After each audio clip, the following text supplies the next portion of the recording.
This is Movies, a podcast about the act of cinema. And with me today, he does look like a Robert Downey Jr. look-alike from Less Than Zero when he had a penis in his mouth. It's MLH. Whoa. You're really starting this off with insults here. What makes me look like him from Less Than Zero? Is it the penis or it was the crust around hair? his mouth. That's what I was thinking of. How are you doing tonight, MLH? I'm doing great, actually, because you asked me to watch this, and I just watched it about the 2 hours before this episode. I'm very grateful to be here. Big Bret Easton Ellis fan. I haven't been catching up on a lot of his podcasts and all that shit, but I'm a big fan of him, so I'm grateful to be here to talk with you about this new television series that he did. What's crazy to me is that Bret is such a distinctly late 20th century author, and you were born after 9/11. What does that mean? What do you mean? Because you don't even have a fragment of a memory of what that culture was like. It's just basically from art. You know of it. And so to get it through this Ryan Murphy show that's based off of Bret Easton Ellis's latest novel, I'm curious to hear your opinion on it. And also what your history with Bret Easton Ellis is, because like I said, he is so distinctly late Gen X. I think he's maybe the best late Gen X pop culture writer. And his podcast was one of the earlier podcasts that have become very mainstream. In the aughts, there were really only a handful. I think maybe the most popular at the time was the Ricky Gervais show. Did you ever listen to the Ricky Gervais show? No, but I've always been a fan of whatever just jokes he would say, but no. So yeah, I'm very why don't you go into you don't have to go into it completely, but early podcasts, I don't know anything about that at all. I only know of comedians that had podcasts. That's it. That's all I know of that time frame. So yeah. The mid-aughts, I think Ricky Gervais was the top podcast. He was really the only video podcast too for a while. If he did he even have a video podcast? I wonder.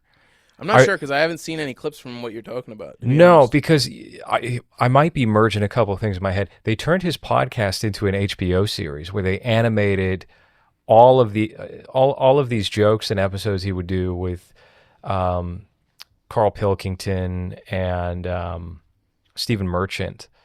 And it was it was very lo-fi animation, but it was in prime time on HBO and people loved it. People found it hilarious. And that opened the gateway for the Ricky Gervais show to become more popular because podcasts were not at the point that they are now where you watch a podcast instead of the news, where you're watching Chris Williamson instead of watching the news. You were making fun of that. You said that everybody that lives in their parents' basement and watches Diary of a CEO.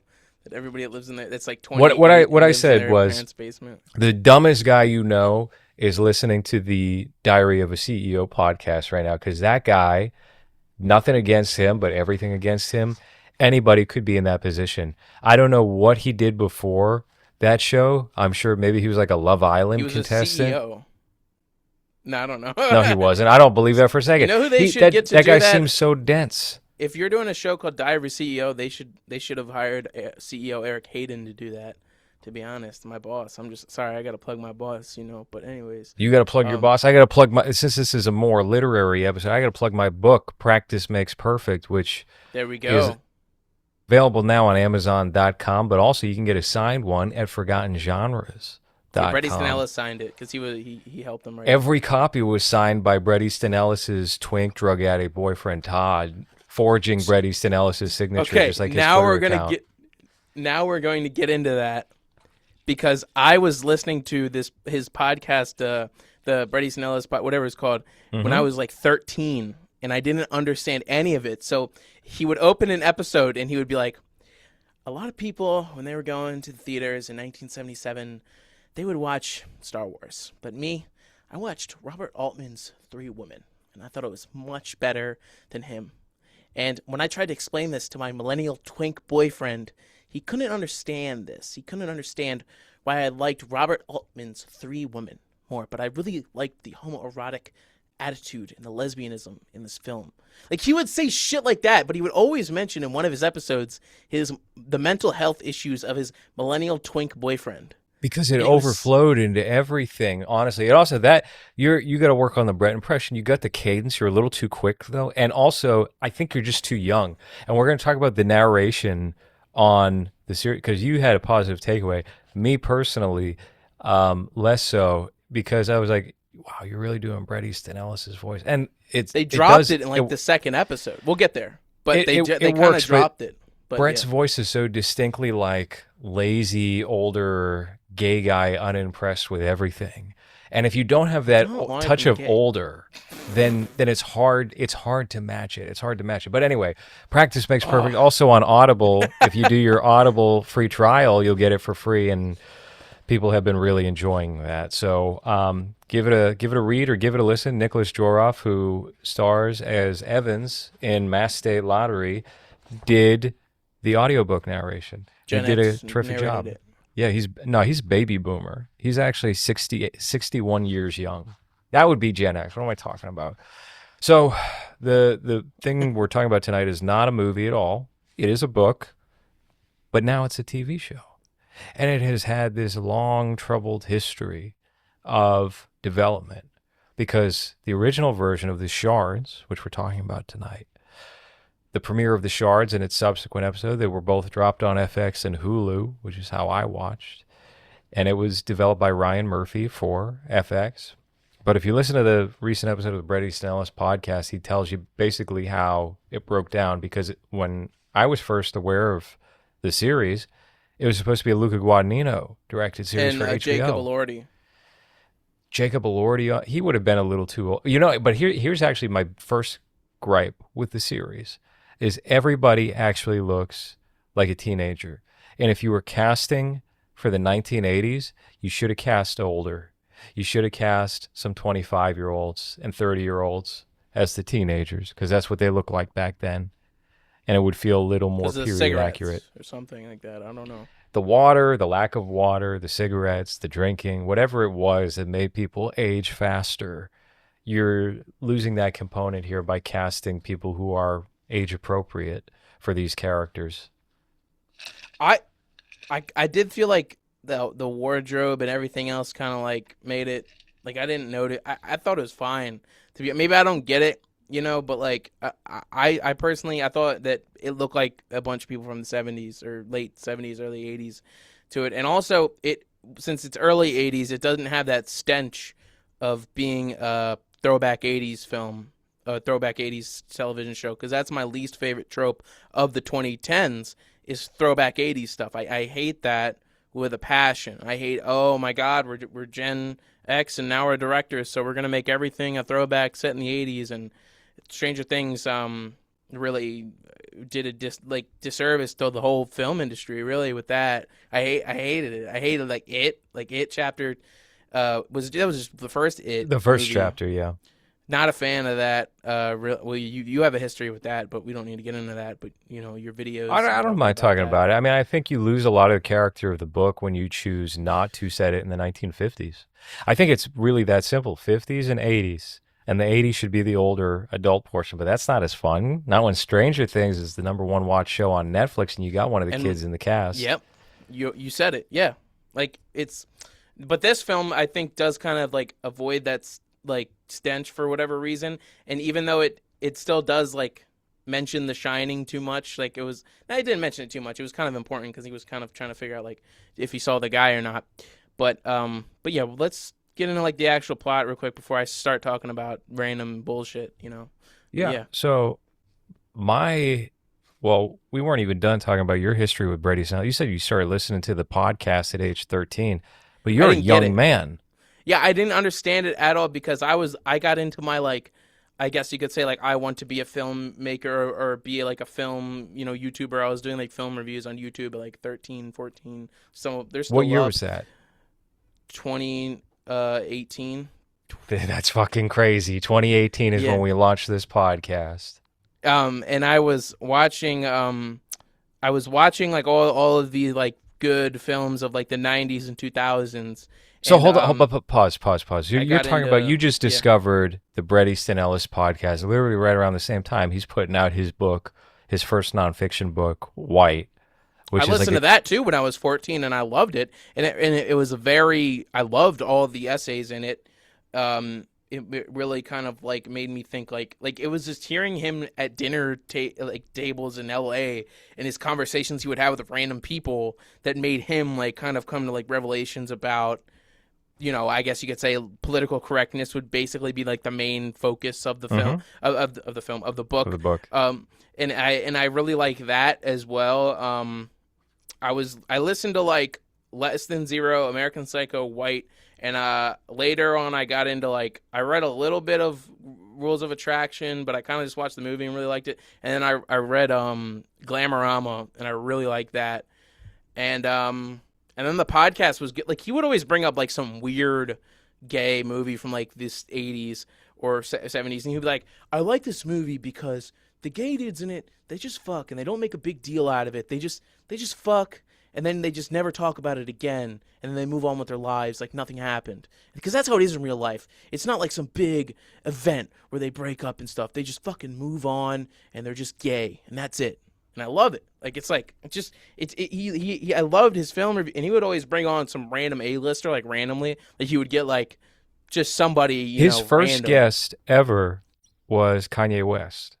Yeah, like it would be something like that on the show, and like there would be like duds every now and then and shit. But I was like fucking like 14, barely had any money, and for whatever reason, I was like paying to like listen to Bret Easton Ellis talk about films because I just loved the audiobook of American Psycho because it was just nothing like I'd ever read before. Because before this point, I was only reading like fantasy novels and like Star Wars books and stuff. So then I'm hearing Patrick Bateman call a homeless person the N word and kill him.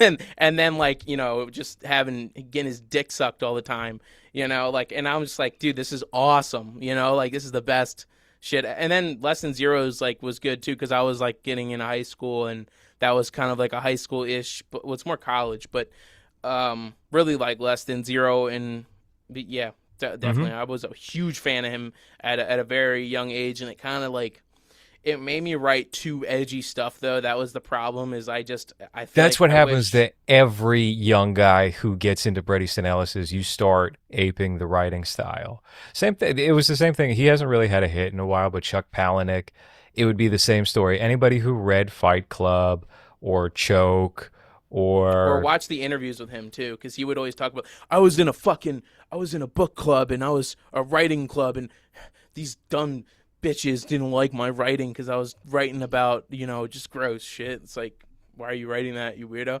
And but like when you're 14 and you're listening to him on Joe Rogan, and Palahniuk's like, yeah, I wrote about like time this chick fucking first masturbated ever and shit, and it's like gross. It's which, like, by the but way, he's a gay guy. A lot of people didn't know that for a long time. they're Chuck both. Palahniuk. Well, Joe Rogan's gay too. Well, Bret Easton Ellis yes, is one of these bisexual. cases of MLH, as I like to call it. And like MLH, I think at one point you're going to come to a fork in the road and realize you're probably not bisexual. You're just bored or something. And with Bret, Probably right. he Continue. he said he was bisexual for like 40 years. And then in the aughts or early 2010s, he was just finally like, yeah, I'm gay. I'm a gay guy. I like guys only. But he has talked about before being in love Millennial. with women and being in relationships with women. And the Shards, I think, is it's an interesting comeback for Bret because I felt personally he had fallen off in his writing. And it sounds like you're pretty well versed on his bibliography and at least the hits of it. Less Than Zero and Yeah. American Psycho and even his memoir that he put out kind of still somewhat recently within the last 10 years. My introduction to him was it might have been American Psycho. It might have been learning about that movie and then digging into his bibliography that way and going back and watching Less Than Zero, the movie, which I think is my favorite adaptation of any of his works. And I don't care that it's nothing really at all. I mean, it's not nothing at all like the book, but the book is just such a horrible vibe, like such a dark, Like this is nihilism, total Yeah, like nihilism it's always vibe. like some chick he's banging, and then they break up or something, and it's like, and then there's the fucking dead girl in the snuff film, and it's just like gross. I didn't, I from what I've seen of the film, it's very like sanitized, and I don't know, it might be better, It's like an you know. anti-drug PSA, and Sure, it's fantastic as a piece of like John Hughes style 80s teen film where you I need to have watch it. two of It's the good. best guys of that decade, Robert Downey Jr. and James Spader, and RDJ is just being pimped out by James Spader because he's in a drug debt. Oh, he's in that. Yeah, Whoa, he plays Rip, and he's so good. He is this looks so. good. It's unfortunate that he had, to borrow a word from your generation, he's lost all his aura by becoming like a big bald headed Eggman. But that's what I mean, happens. now he's back. He's back. And he's found his film. That was one thing I always remembered from his podcast, is he always was trying to find his like film way to get into it, because he was always talking about all these failed projects, like there, or just projects that would happen and then they would go nowhere. And you had these like weird projects. You got like the Canyons.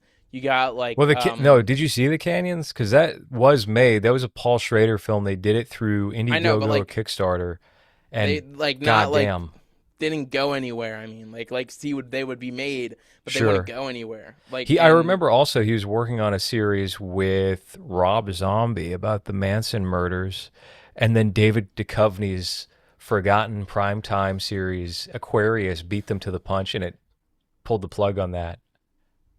yeah,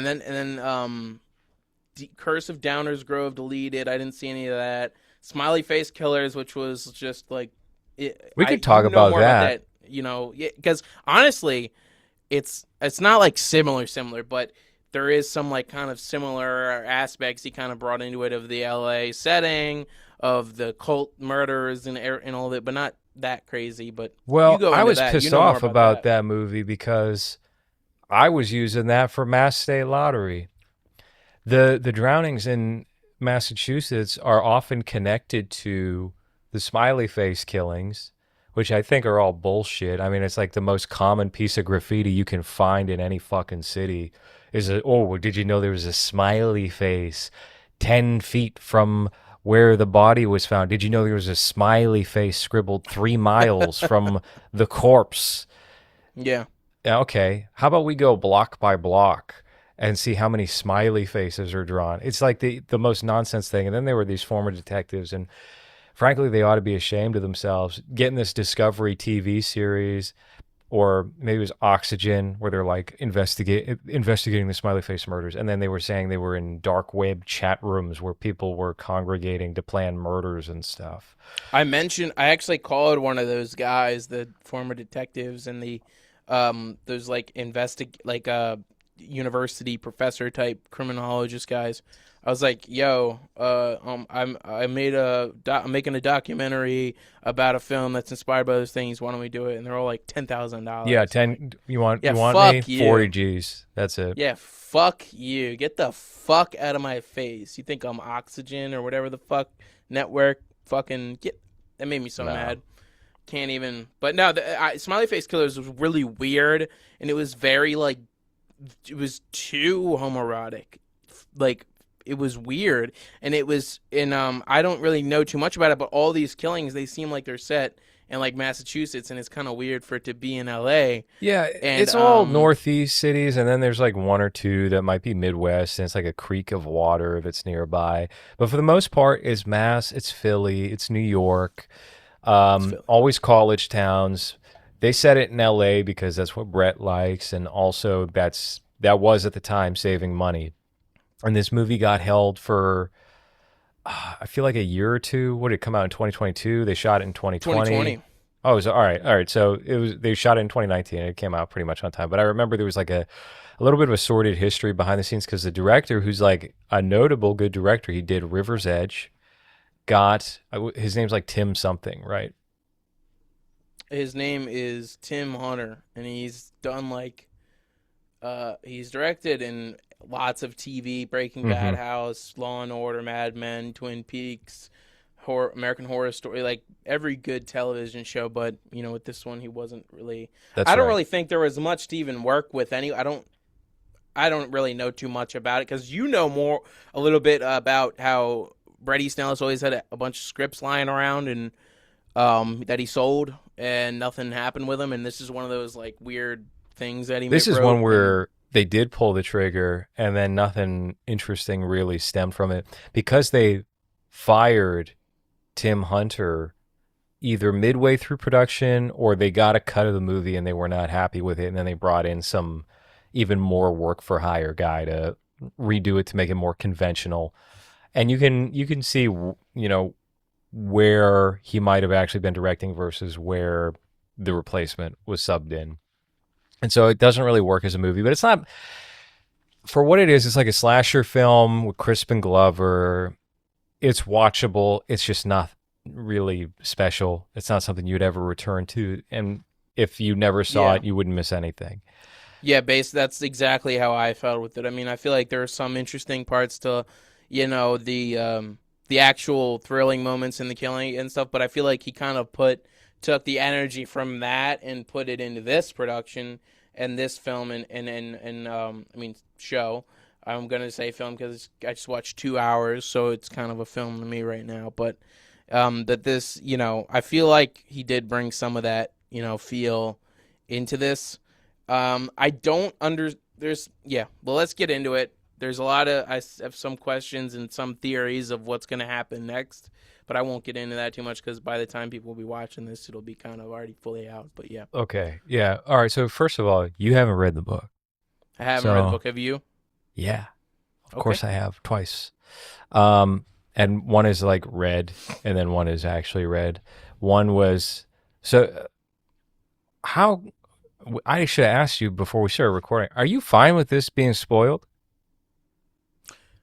What the like? Do you want to? Are you going to spoil the book for me? There's at least like a big spoiler that's worth discussing. I But mean, I we don't. can, Yeah, how about sure. this? You can do it. Let's do our best to talk about what's on the table before touching that big spoiler at the end. Okay? So that way the show's not ruined for you. However, I'll say this. They're mapping this series out to be, I guess, longer than what was in the book. So they want to do 3 seasons of the Shards. I don't know if they're going to deviate. I don't know if they're going to change it up. They could do that. Excuse me. They could do that. But we'll see. I'll try to avoid spoiling the reveal of the ending. How about that? And we can talk about some of the other stuff. So this was also, just to go back to the Bret Easton Ellis podcast. There's some primo episodes in there. You should go back if you haven't listened since, and you haven't because you started listening in 2018. You listened when he started on Patreon. He used to work for a company called Podcast One, and they would book him his guests. And some of the Oh no, guests, they were good. I've listened to like the Tarantino one and all those like big ones. Like what did you like of those? well, like I mentioned before, the very first episode he did was with Kanye West, and then I think his second episode was with Marilyn Manson, and that one is not as interesting because Marilyn Manson's kind of airheaded, or at least he sounds that way. I'm sure he's smarter than that. The Pretty thing smart in the about studio. I don't know about like listening to right, speak. anytime somebody is like especially good at one thing or very intelligent at one thing, you should expect them to be stupid in some other ways, in more general ways. And my way of learning this was through Stephen King, where it's like, wow, he's the master of the novel and creating these fictional universes. And then you can't trust his taste at all when it comes to movies he's watching. He'll hail like, I remember the first big red flag was like he hailed 2012 as the movie of the year back when that came out. And I was like, really? It's better. Okay. It's not that bad of a movie, but it's definitely not the best movie 2012. I'll tell you that, or whatever year that Right. came out. So, Um, and then obviously there's the element of his politics and stuff like that, but that's matter of taste, personal opinion or whatever. But there's things like that where it's like, okay, this person's very intelligent, but they're also very stupid in other ways too. But the average person, I think, when they see the person who's very smart at something or a topic, they just expect them to be very smart in general, and I think that's That's a misnomer. You shouldn't have that expectation, put that expectation onto most people. Yeah, like Anyway, not, yeah, people aren't gonna put like the energy they put in the music and like talking on a exactly right. podcast. That's exactly Probably right. it's like Yes. Billy Corgan. Like this is like just people like that are always talking, and it's like or Rick Rubin. Like I don't like hearing him talk about anything I really. don't Like like looking at his beard. It's so performative well, to I don't me. like looking at his feet. He's always got his feet out. Like nice, nice. Well, he's earthy, don't I'm you sure it know? smells great in the studio. Like uh, Jesus. all right. Well, the early days, I remember there was one particular episode of the Bret Easton Ellis podcast where they had booked that duo from Portlandia, Fred Armisen and Carrie. What's her? Do you know her last name? I'm trying And that not to was, say a word. I don't know. yeah, that was one of the most contentious podcast episodes because Brett was like speaking candid, and then he realized, oh wait, these people aren't on the same page as me. Like he started complaining about Wes Anderson movies. He's like, yeah, Wes Anderson's latest movie, Moonrise Kingdom, I thought it was boring. I thought it sucked. Oh, you told me about how he just ripped into them the whole like for like a couple minutes into it, and they were like, "Not what? Explain this. This is funny to Well, me." they I guess had pie in the sky ambitions working with Wes Anderson or something, because they were like, well, actually, I thought it was really good. I think he's always great, and they would I think backpedal he's from got a like nice cock, Brett. every opinion that Brett espoused that could be conceived as being against somebody or like maybe hurting future work in the industry. They would, as the woman especially, make it clear, no, no, no, I don't agree at all. So you would get episodes like that, and then eventually at a certain point, things changed. I think podcast one was like, or maybe it was Brett was like, I can make money without you guys, and the Patreon launch, I think, was a good move. It wound up resulting in a lot of those essays he would read before the show becoming his first memoir, White. And then at a certain point, he did it again where he would open the show with his essays, or what we thought were essays, and it was actually the beginning of the Shards. And so he would do his like the summer of 1982 or whenever this takes place. What does he say? Summer of The summer of 1980. 1982. It was 1980 because he's seeing The Shining in the theater when he sees Robert Mallory. He starts talking about all of this stuff, but we're just thinking it's Brett talking about a memory from his past. And then at a Yeah, because certain he'd point, do that all the time. Like he would always mention. Yeah, continue. But he would yes. always mention like a specific moment he saw a movie. Like, yeah. He had done that previously. And so at a certain point, he's talking about, you know, a serial killer and this thing and somebody dark going to school with him and the, friend's dad, all of this stuff. And I'm kind of like, are you lying to us, Brett? I think you might be lying to us. And Quentin Tarantino went on his show and was like, I find it captivating, but I think you're bullshitting us. Like, I don't think this is like nobody, because he never announced that this was going to be his novel or that this was like an That's audio so drama he cool. was doing. Yeah, in retrospect, it's a really cool way of being able to do like a weekly audio serial of your book. Because who would think of that? That's kind of brilliant. That's genius. It was very well hyped, and I remember specifically I think it was last year, whenever it was being filmed or something, there was a lot of people posting, like, there's this entire social media account called Cast Me in the Shards, Please, or something like that. And it was like a young guy like me who was an actor, and he was like taking a picture of himself in LA, and he was like, cast me in the Shards, please, I want to be in the Shards. Or Ivy Wolk was posting about the Shards all the time. Did And she like, get cast? Because she was at the premiere in New York.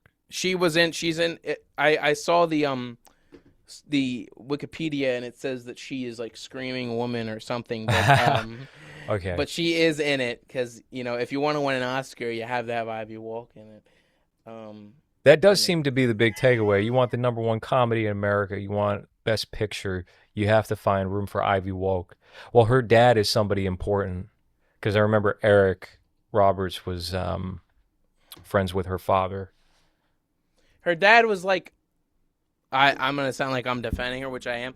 her dad is like a button pusher on like Jimmy Kimmel Live, and like is just a small, it's like middle class Hollywood like type of thing. Because she always talks about how middle class Hollywood people don't make as much money as they used to because she grew up with like in like a middle class Hollywood family. Like I she see. doesn't like shy away from it, but she vividly talks about how the money in like middle class Hollywood is very less than it used to be, and it's now like just not that. And her dad would be one of those people. So like I guess maybe the dad did know a lot of people because her dad works on Jimmy Kimmel or Jimmy Fallon, one of those things. But um, I think that her success is actually like her personality because she is genuinely funny and a good actress. Like Yes. that's my like there's many nepo babies and there's many people that aren't worth anything and they're literally worthless. Like a lot of people are worthless and don't have any personality.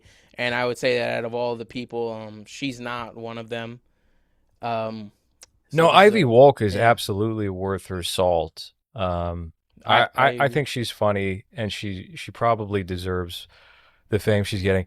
One of the stupider things in retrospect that we might have done in the production history of LowRes Wonder Bread is we almost had for Omega Fish Corp, where she was going to play the lead character's significant other, crackhead, wigger, female wigger wife, That's so funny. and it was gonna. It would have been perfect for her. We got, it seemed like it was gonna happen, and then at the last second, there was like, you got to talk to my agent, you got to talk to my manager, and we got kind of indignant about that. And something you need to know is like, and you know this already, but some of the audience doesn't know this.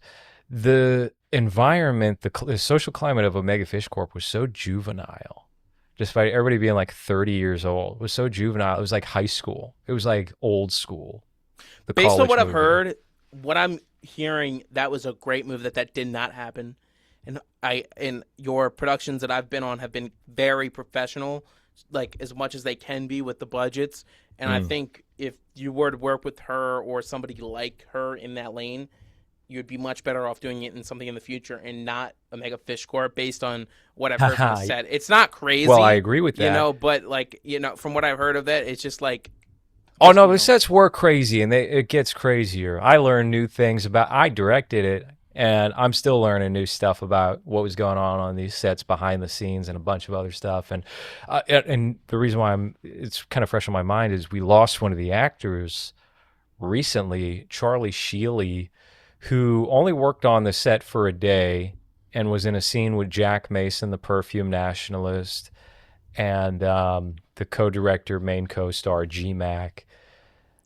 And Charlie Sheely was there, and he died, I guess, this week. So rest in peace. I didn't know him personally. He was one of Paige's friends, so, or was. I don't know. There's like the Dime Square drama, social navigating. It's always constantly moving. But anyway, that reminded me, Ivy Woke.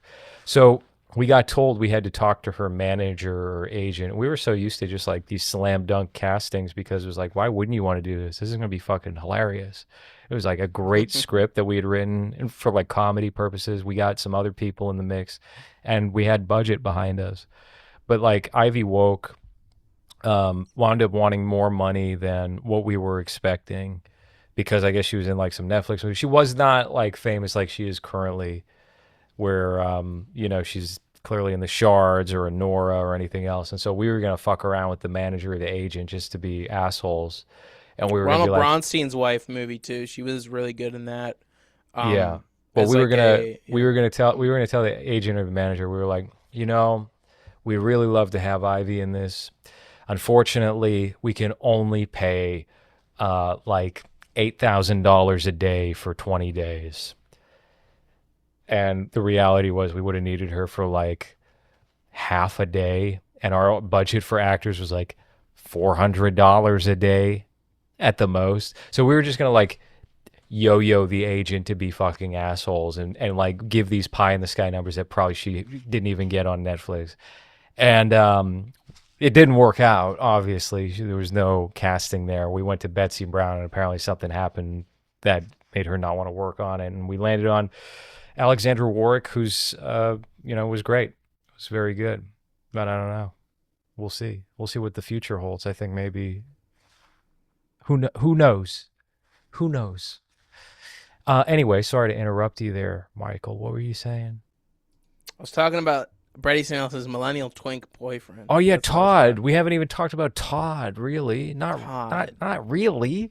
Todd ran all his social, like Bret. He's like any gay guy. He loves a good drug addicted young man who's 30 years his junior. Mm-hmm. Todd Michael Schultz. And Todd's music career, brother to Alex Schultz. That's right. No, I love. No, he would always mention him, and that. So my millennial twink boyfriend was playing on his Nintendo Switch. Like he would say, does he play the kazoo? That's his musical he was career. Playing the kazoo. He does harmonica. He's switching. No, I I think the guy nailed it with his voice. I don't know about you. Hold on, no. We're talking about Todd. Let's not even get to the series. Todd is his own interesting character in the Bret Easton Ellis universe. We're gonna talk about his asshole. I don't think there's. I mean, he's probably obviously the top. I would assume. Todd is. I hope he's clean now. Bret Easton Ellis is always talking about. He's writing in the shards. He's writing about making. She comes so easily. That's like one of the lines in the first episode. I think he's definitely the top. Bret Easton Ellis. I mean, he said himself, "I'm Patrick Bateman." So. But he wasn't. Look at young Bret Easton Ellis, and he looks moon-faced. He looks like if he did a line of coke, he would be too sweaty to hang out with everybody. You think he's a bitch? I don't know. No, I don't think he's. No, I love him. No, but I don't think he's a he's bitch. A top. But I don't know. I don't know. He could be. I don't know. I don't care to inquire about those things. But no, that's a very important aspect of the episode. No, when it comes to the older men, usually they probably want to bottom, I would assume. And with Todd's like, I guess, edgier, energetic. So he would just pay for Todd's lifestyle and in return give Todd his social media passwords. And so Todd ran all of his accounts and was like his manager for a while. If you wanted to talk to Bret, you had to go through Todd, who ran his email or DMs. And then on Bret's account, there would be these weird late night messages posted to everybody's feed from Bret that weren't Bret. They're always Todd. Todd going on rants. When Twitter Spaces was around, Todd would get on there. When Periscope was a thing, I'm pretty sure Todd would go on live. There's crazy. a famous. What would he be saying? He would just be in like a drug-addled rant, and you could tell from his eyes he was completely coked out, and he probably has bipolar disorder or something. Like it was just a bad situation there. But what would he? Yes, continue on that. That's crazy. I did not know that. There's a famous tweet as well that's been attributed to Bret, and it probably was Bret. It's from like 2013. It was like, "Do bring Coke now." It's like one of the all-time famous tweets. No, okay. Bret Easton Ellis, Todd boyfriend, funny tweet, Coke. I have to see this now. American Psycho author Bret Easton Ellis tried to order cocaine from his jail, but instead of texting him, he tweeted it to his followers. Yes, it was not Bret Easton Ellis. I know that. It might have been Bret. Come over Do Bring Coke now. Yes. Oh, yeah. You want to it could have been Bret. That one could have been, because Bret would have been in his like late 40s at the time. I think he's 60 or 61 now. Yeah, it was 2012. That's 2012, so okay. No, I love this. There's the one with his like headshot. It looks really good. Like it's like verified and got his headshot. This is so. You want to share the screen or no? It's not that important. Yeah, go ahead. You can share it. By all means. Let's share it for the audience. Oh Jesus! The fuck. Yeah, here we go. Sharing the screen. All right, we're taking a look at this. Come over at Do Bring Coke now. Look at that. Back in the day, only 62 favorites, more retweets than favorites. 2012, December. It was a Christmas vibe. My prostitute, 37-year-old boyfriend single-handedly destroyed Google. Think about that next time you tell a kid he can't be a pop star fan. Yeah. That doesn't really sound like it's in Bret's voice. Yeah. Todd's value nor his catalog. Yeah, this is so fun. You know who used to Uh, do this sort of thing is Kenny's baby mama. I would try to message Kenny, and then suddenly Kenny's vocabulary was expanded much farther than what you're I ever saying knew like of him. vicariously to you, like you're saying something about Yeah, vicariousness. it would be that. Everything's perfectly spelled. Please keep sending me ideas. You won't get credit, but they help. That's good. That's good. Patrick's favorite movies are Hostel 2 and Chicago. Patrick is oddly. These are just funny. He hates Dexter because they stole his name. Hmm. I don't know what that means. So yeah, Todd is a fun character for the Bret Easton Ellis expanded universe. He's never made his debut, I think, in a book. Look at this. Look at this. Well, he's Okay. trying to figure out his vibe as a 50-something-year-old man, you know, and the jacket with the gray hoodie underneath. That was kind of a look, wasn't it? Yeah, very, very. He's Very got much another one. so. He's got more. He's We could got just look more. at this for days. They should put But that no, out as a book. and that's what I. That's what I talk about my boss with Charles about. I'm like, he's like, yeah, why don't we make a whole fucking book? It's just my tweets, Mike. I'm like, all right, let's do it. They Because did I'm that. already It was like called posting Shit My Dad Says, and it came out in like 2010. They turned it into a Will Sasso, William Shatner sitcom, The Two Wills. tweets. Tweets. Tweets? No, I mean Charles has some good tweets, but I don't want to talk about my bosses too much. But, the tweets as a book, that's really funny. That would be good. No, but it's like all the different writers. It's like come over at 2 Coke now, and then it's like Charles Carroll like would rather be dead than look like this, and it's for Bella Ramsey. Like it's like that would be the best book ever, and it's like a coffee table book for coffee table. It's like Kramer from Seinfeld, and it's like the best tweets ever, and it's like That would tweet be, of his got him on Red Scare because they were bothered, I guess, by him poking fun of Bella Ramsey, who's one of the easiest people to make fun of. because he But was like, she looks like a Habsburg fucking family member. She's probably grown in a lab. Fuck her. She's my favorite is when he's like, you're gonna see Bella Ramsey on TV for the rest of your life. Do you know that? He's right. He's right. well, Hopefully say not. say what you will, but nobody wears a two-piece suit better than Bella Ramsey. Jesus, she looks like a dolphin. So one of my favorite parts about the Shards though is that and I wrote this down. Everyone is skinny and fucking hot, and it's refreshing and beauty, and everyone looks like it's in a Ralph Lauren ad. And for lack of a better word, the people in this production have beauty, and it's not tainted by any show with teenagers of the last 10 years, but not really teenagers, people in their early 20s, mid 20s. But like, there's no disgusting words I can't say in this production, and it's fucking hot and cool, and you can tell they're all like in their mid 20s and shit. And I mean, it's fucking, I love it. I love the casting, the wardrobes, the hairdressing. It's not ugly, disgusting bitches. It's not disgusting people in this film. There's no forced diversity. You know what? I don't even need to say that because it seemed like they wanted to do realistic casting here. It's got two great actors from the '90s in it. You got Evan Rachel Wood and Wes Bentley, Wes Bentley. You got who Ricky had his Fitz. own drug issues. Wes Bentley was one of these hot up-and-comers in the late 90s, early aughts, and fell off, kind of like a Nick Stahl, because of I think he was addicted to heroin.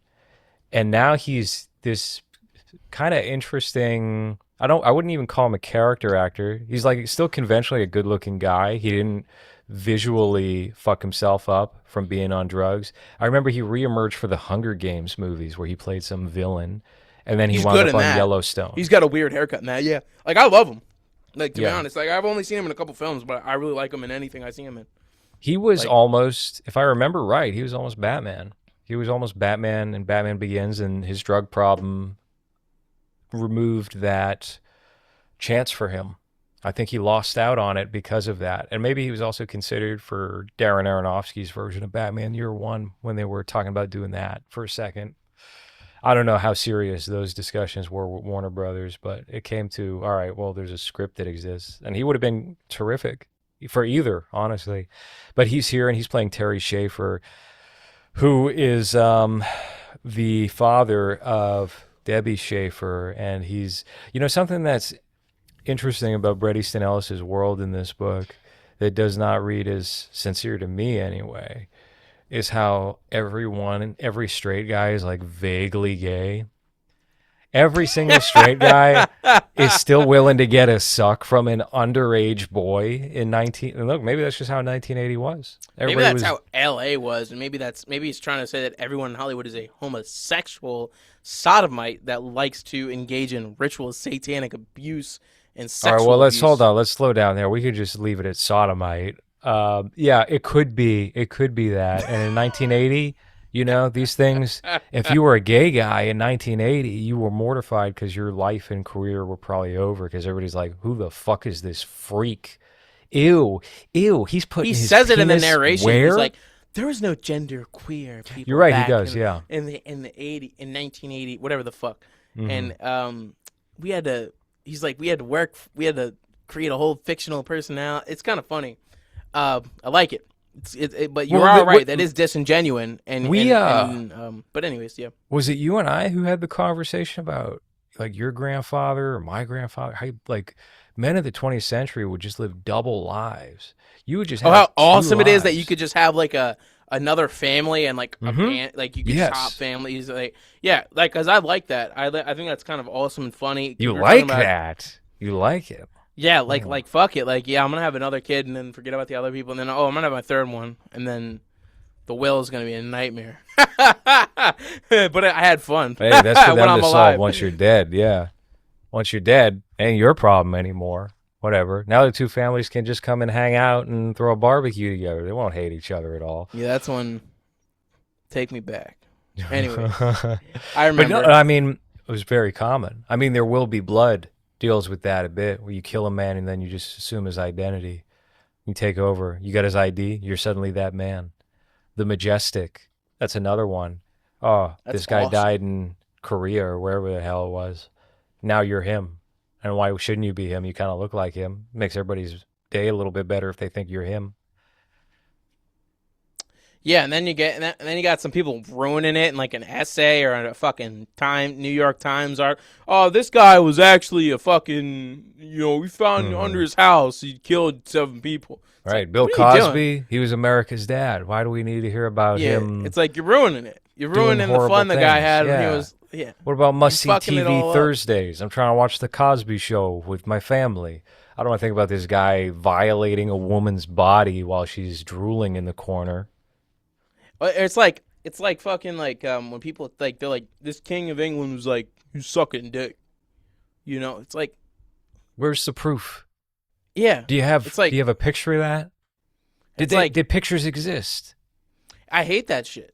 Or it's like Benjamin Franklin had bones under his house. It's like he was like a weird scientist guy. He probably bought them from he probably went to some slave of George Washington and was like, yo, I need that bone of yours. Let me fucking look at that. I'll give you like half of freedom or something, and I'll fucking cut it open and shit. And he put it under his house. He's cool like that. Like what are we doing? We're ruining it. We're making articles, New York Times articles. Like that's shit. What we need to stop doing is making articles. That needs to be put to like end exposing shit.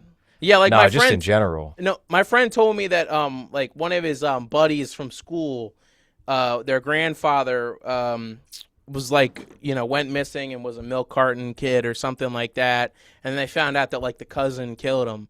It's like, you could have kept that. I don't want to know that, bro. Ooh.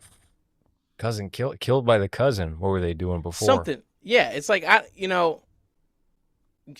don't put that in the article. It's like, I don't want to know that first off. Cause like, I don't, it's we don't need these. You're right. Articles ruin everything. Like some dumb bitch graduated from fucking. Well, hey, Columbia. now let's not use the B word on this show. This is a family show. Whore graduated from Columbia. She's writing an article. She gets her first job, or it's articles. They ruin everything. Let's talk about Igby Rigney. Damn, his parents must have hated him to give him that name. They thought they were being real cute, weren't they? What's it? It, That sounds like a regular show name. You remember Regular Show? Igby Like Rigney plays Mordecai. Bret Easton Ellis in this series, and you were impressed. Yeah, I like how he didn't pick like a too attractive guy to play him because like he wasn't like get Jacob Elordi. Like he wasn't like get the tallest like hunk in the room. Here's a question. Here's a side question. Have you watched any of Ryan Murphy's other series? No, I don't know nothing about him. You don't know nothing about Ryan Murphy? That can't All I be know is true. Eat, Pray, Love, which is like some shit you walk in and your mom watching. You know? Did he do that movie? Yeah, I think he wrote and directed that, or just What? directed it. Apparently. What? This is news to me if he had any involvement in that movie. No, Ryan Murphy is known for American Horror Story, The People vs. OJ. Love Story was the big hit from earlier this year on the JFK Jr. show. Oh. Okay, what happened in that? It's Well, about he him being Q? he got in a plane and died. It's about him being Q, right? JFK Jr., He's Q. like QAnon. Yeah, he's QAnon. You don't remember that? You don't remember that like theory that was online? It was like I never kept up with JFK QAnon. Jr. Survived, and he's QAnon, and he's this guy that's at every. Anyways, Anyway, but no, you're right. You are right. He wrote and directed Eat, Pray, Love. he's Q.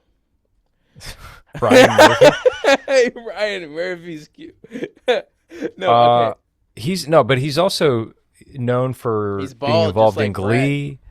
He's got quite the repertoire. Ryan Murphy, you know, his resume is long with series. Every American Horror Story, People vs. OJ, Love Story, the Clinton one, the Gianni Versace assassination one. He also produced the Boys in the Band remake. Yeah, like he's a no. You know what I like about Bret Easton Ellis is he kind of realized like I actually have to try to make this a real fucking television show because he was like going like I don't know what his deal was, but like 10 years ago he was like only doing indie shit, and it's like you're Bret Easton Ellis, come on, like you got all these things. It's out. because he didn't have a hit for a while. American Psycho, the movie, was like the last real thing that. And look, Rules of Attraction was not that good of a hit. Like apparently, I didn't No, know too much about it got a second wind and some appreciation after it came out, and I don't know if it flopped or if it did middling, but like it the was impression poorly it made, marketed as a comedy. the trailers to that movie do not sell it well at all. It was like that era of doing teen comedies, and Miramax put it out, and they marketed it like it was American Pie or something, and that was not it at all. They did throw in a couple of nuggets, I remember, for like Sean Bateman, and they filmed a scene with Patrick Bateman, who was Casper Von Dien, playing him, and those remain who knows where. But Roger Avery did a terrific job adapting that book into the movie. And it is a very watchable movie. It's one of the most rewatchable movies of the early aughts. In fact, we discussed it, I think, on an earlier show, the little segment there that would be part of like Glamorama. I think that's being developed as a TV show by Roger Avery's son for their production company. Are you sure? Let me look that up. Because I'm a big fan of Glamorama. You know, one of my things that I think it's very hard to find a production or show or anything that gives me the feeling that I felt when I watched Eyes Wide Shut. And the only production that really gives me that is Glamorama. I mean, it's a novel, but I'm just saying that like Glamorama is like you could call it Lynchian, you could call it like Eyes Wide Shut type of like film, but it also is like it's like a mix of like Mulholland Drive, Eyes Wide Shut, and Zoolander, which Zoolander literally stole from it and lost in a lawsuit to Roger Avery on it. So it's this very interesting thing that I really wish I saw as a film, and the only thing you get of that is that 4-minute sequence, which is just it's on standalone. You can watch that. I think that was the first thing I ever saw of Rules of Attraction was just that 4-minute scene because I read Glamorama just randomly. I just bought it I worked at Barnes and Noble at the time, and I bought it around the time Shards came out, actually. But I just was like, I'm gonna read Glamorama first. I don't know. I'm just like, I'm gonna do that thing first type of guy. So I really loved Glamorama. I was like on a trip in Carmel with at this like kind of like hot tub type of resort going. It was like 20 different hot tubs, all like with minerals in it, and it was a very great setting to read it because I was around like this kind of Hollywood retiree town, and I'm reading a film about all these Hollywood people. Like there's this scene where like this Chinese model hunk guy gets his dick cut off after this like model show, and it's a very frightening scene, and the main character like often will find himself committing random acts of violence and terrorism in these like weird masks, kind of like some sleeper agent type of thing. And I love the book because there's all these funny lines in it. Like somebody's like, stop fucking, because a lot of it's in Europe, so someone's like, stop fucking calling the United States the States, it's fucking cringy or something like that. There's like some of these good like quirky, funny lines in it that really stick with you when you read it, or just weird, violent shit in it. Because the main plot of that is a model trying to find a old friend that's a chick, and he has to go. He's like getting like paid to go into Europe and find her. But really, what the whole kind of novel is like a soft initiation to like see how trustworthy he is, and at the end, it kind of like is a return to normal type of thing. At the end of the novel, it's like he starts off as like this model guy, and at the end he kind of just goes back to normal, and the whole thing was like a soft initiation into whatever that like Hollywood weird cult is. And it's a brilliant book. And Is that your favorite from Bret? I would say it's just the one that stuck with me the most. I think that like it's kind of hard to like American Psycho because of the movie, and it's like they're kind of like, it's one of the reason I like it probably so much is because there's no movie made of it. So like it's just a lot of the times movies ruin the like imagination of a book, you know. And I'm that's trying to why think of one that might have done that for me, where I was familiar with the book before any sort of adaptation came out, and they sucked the presence out of it and replaced it with something shit. I'm sure there is an example of that, but one's not really coming to mind at the moment. All right. yeah. So, speaking of the shards, I felt because I did read Glamorama. I feel like a couple of years after it had come out, and I remember it not having a fantastic impression for me. And even Rules of Attraction, I liked the movie a lot more than the book. When I read the book, I was like, whatever. It was really, I like the idea of Bret Easton Ellis probably more than his output. American Psycho, I thought was terrific. Yeah, I Lesson really like that one too. Zero, I liked, but I was not a fan of the writing style of that book. And then there was one he put out in the early aughts where it was basically it was supposed to be like another auto fiction for Bret that was kind of Stephen King inspired, and it was a haunted house story where he was dealing with either a doppelganger or a stalker or something. The name of it is not immediate. Lunar Park. That's what Lunar it Park, was. metafictional. Hmm. That's what. Yeah, Okay, not yeah. autofiction, metafiction, because it was clearly not based on real events. But Luna Park, I thought was like okay, but then I read the Lesson Zero sequel, Imperial Bedrooms, and I was like, "Ooh, dude, you lost it. This is not good. You have Clay from Lesson Zero becoming a serial killer. This is really fucking lazy. This sucks. This It's really also sucks." lazy because if he's trying to imply that most people that grew up in like Hollywood or Los Angeles at that time and place become these weird like fucking destroyed human beings with trauma, the last thing any of those people would do is become serial killers. They all become Mm. like the fathers of that film, I mean, of that story. One of the best moments of the story is when he's sucking off or whatever with the older guy and he sees his dad's business card in it. So realistically, like what all those guys, They the become kids Terry in Schaefer.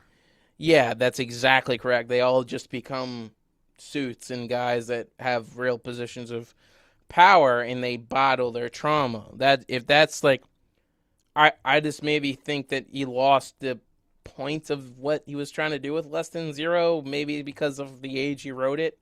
He couldn't tap into that or something. But I mean, with the Shards, I think he tapped into the energy from that for sure. It seems to have been much better than The Shards, those absolutely. last two novels you're talking about. I actually would say that The Shards is his most well-rounded book, his most consistent book, and could be his best. It could be his best written novel, because American Psycho is obviously like this explosive piece of American fiction, and it's memorable. It's full of memorable scenes and characters, and certainly the movie added weight to that, but that was already the case on its own. I think it gave it more longevity, maybe, right? But The Shards, I think, is probably his best book. It is one that I did not mind revisiting after listening to the audio dramatization that he released week by week on the Bret Easton Ellis podcast. And I was really hooked in. I was like, he got me as soon as it was very clear that, like, okay, this is like this is a story that he's telling us, and there's an end that we're going to arrive at. I was locked in, and I was very ready to hear how it was going to conclude, and I was not disappointed. Yeah. The version that was put into bookstores in 2024, I think that I was working at Barnes and Noble. It was 2023. 2023, I think we're going to look back on as a good year for art, a good year for entertainment. Yeah, there was always something happening at like the Barnes and Noble when I was working. Because I specifically worked in like 2023. Like it was a good year for just everything. You're right. Mm-hmm. Okay, so was he? Be for that? He was doing The Shards as a audio drama in 2020. But released between 2020 and 2021. Wow, that's not where I would have placed it. Holy smokes, it took a year. I mean, that makes sense. That makes perfect sense. I wonder if he wrote it as he went along or if he had it mostly mapped out. Interesting. That's funny because I do remember it more from like 2023. But anyway, the book that was published of The Shards is slightly different. Very slightly different. It's like 99.6% the same. But there's some aspects that are not, one for one, and that's okay. The series here, I felt like they were maybe speed running a little bit of the book because there's stuff that happens what feels like midway into the book or a quarter into the book, like the tape, that you're given in the second episode. And it's like, all right, wow. I guess they want to create a new runway for some extra stuff. They're going to flesh this out, and we'll see what that looks like, if that was a good decision or not. According to Bret, when it was at HBO and Luca Guadagnino was attached, it was always intended to run for 3 seasons. It was supposed to be a 3-season series, which I don't think is for the sake of the story, I don't think it's that good of an idea to do that. You talk about that a lot, about how shows have to be shorter. Now, they should be. I think it depends. So if you're running a sitcom, if you're running a procedural, you're doing anything like that, you can go 6-7 seasons before it's going to be obvious that the quality of the writing and the production has fallen. Yeah. But if you have a particular story in mind, if you got an ending already in your head about where you want to take these characters, keep it short, keep it brief. Don't throw in too much filler. Just arrive at the destination correctly. And if you do that, then you're going to have longevity through being appreciated after the fact. And that's a different kind of longevity than what a lot of TV shows gun for, which is, let's keep this boat going for as long as we can, which I understand. You got one life to live. You got a good job. Don't ruin it. But there's other ways to do it. With The Shards, we already know what that ending is. We already know what the whole story looks like if you're familiar with that. So to take that and then apply it to a series that could run for 10 seasons, like, that's just stupid. I don't want to see what the entire 1980s of Bret Easton Ellis' life looks like. And also, these actors are going to age. Maybe you are, and maybe it's we're gonna see everything. Maybe the We're going to cult. see Patrick Bateman get off a plane vacationing in Hollywood in 1983. Yeah, he's like, there's a lot of psychos in this town. There's a lot of American psychos running Yeah, around. that's Robert Mallory's a real American and psycho. there's a sign that says "This is not an exit" at the end. Oh man, that's the worst case scenario version of what this could have been, because they would have done It's that. just a composite, and it's got like If the it's year got was less 2005, than zero. He starts writing less than zero, and it like comes to life, and de-aged Robert Downey Jr. just comes in and stop. and- That's too real. That's too realistic of what they would have done. the pages are like flying at the screen with like CGI. It's and then We were probably it this brushes close to past getting the that. figure's face, and it's Robert Downey Jr. and he's like, it's the temperature's less than zero. I don't know. It's something like that. Oh, that's so good. Yeah, we're gonna have plenty of callbacks if this was in the wrong Brady hands. Snell's extended universe. That's what we would.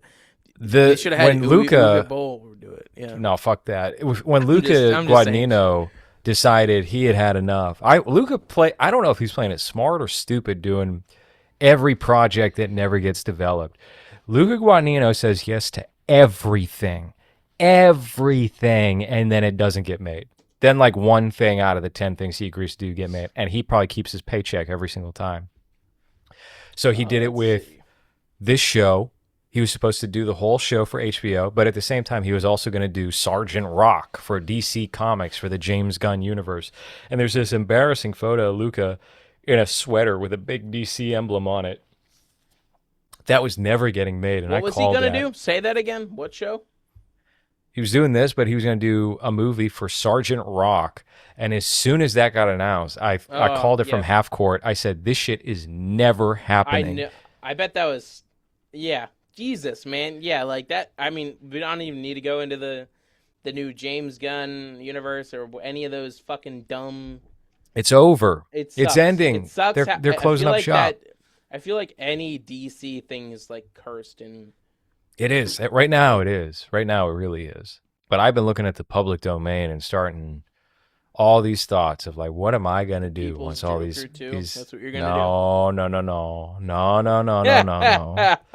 No. Yeah, we're both women at that point, Michael. Or should I say Michaela? Don't even.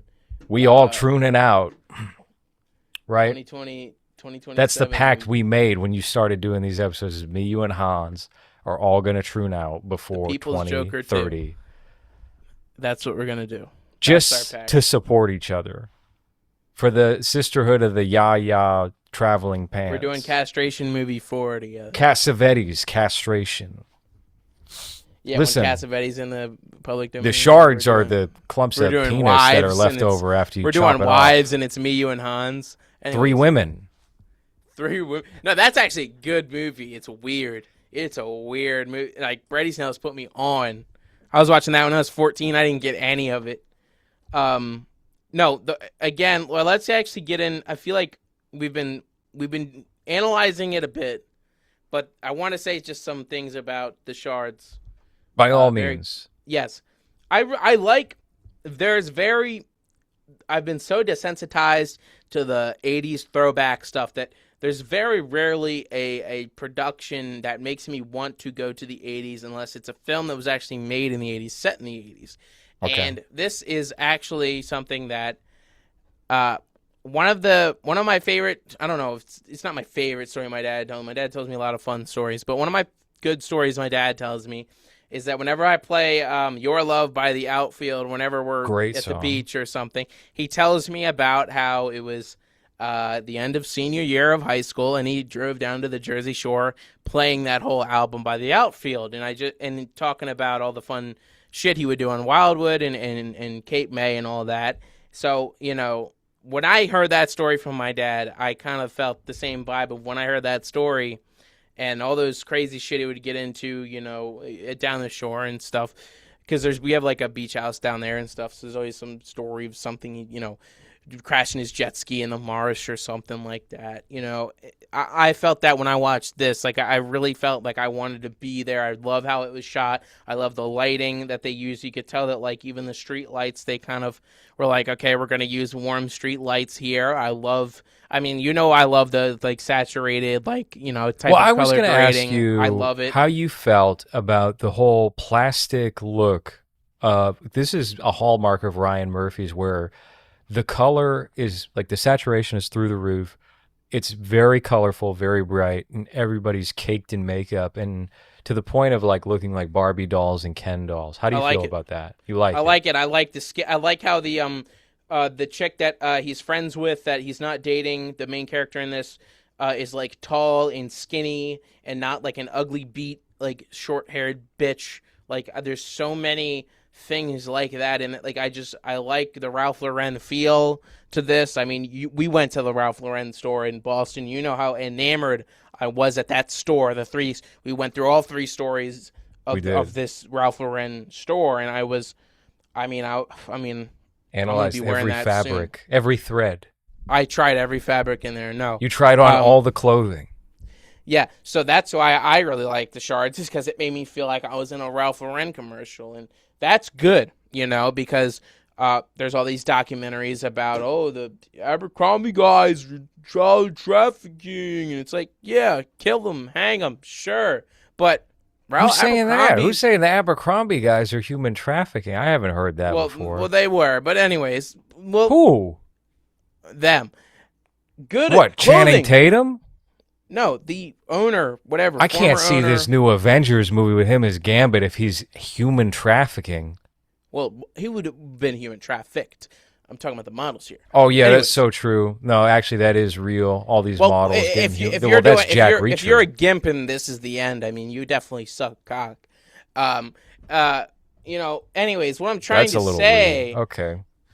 What I'm trying to say here is those Abercrombie & Fitch's great clothing, and it's cool, and it's beauty, and everywhere, like, this film, this show so far is beautiful, and I like it, and I like beauty, and that's what I'm seeing. I'm seeing stuff that I would see on, like, some Instagram edit or something of, like, I'm going to the summer in LA, and this is what it's gonna look like. I like it. That's why I like this so far. Also, like, the world building, the character is, this is the weird pothead guy that I'm fucking on the side, because, of course, it's a Bret Easton Ellis story, so there has to be some bisexuality in it.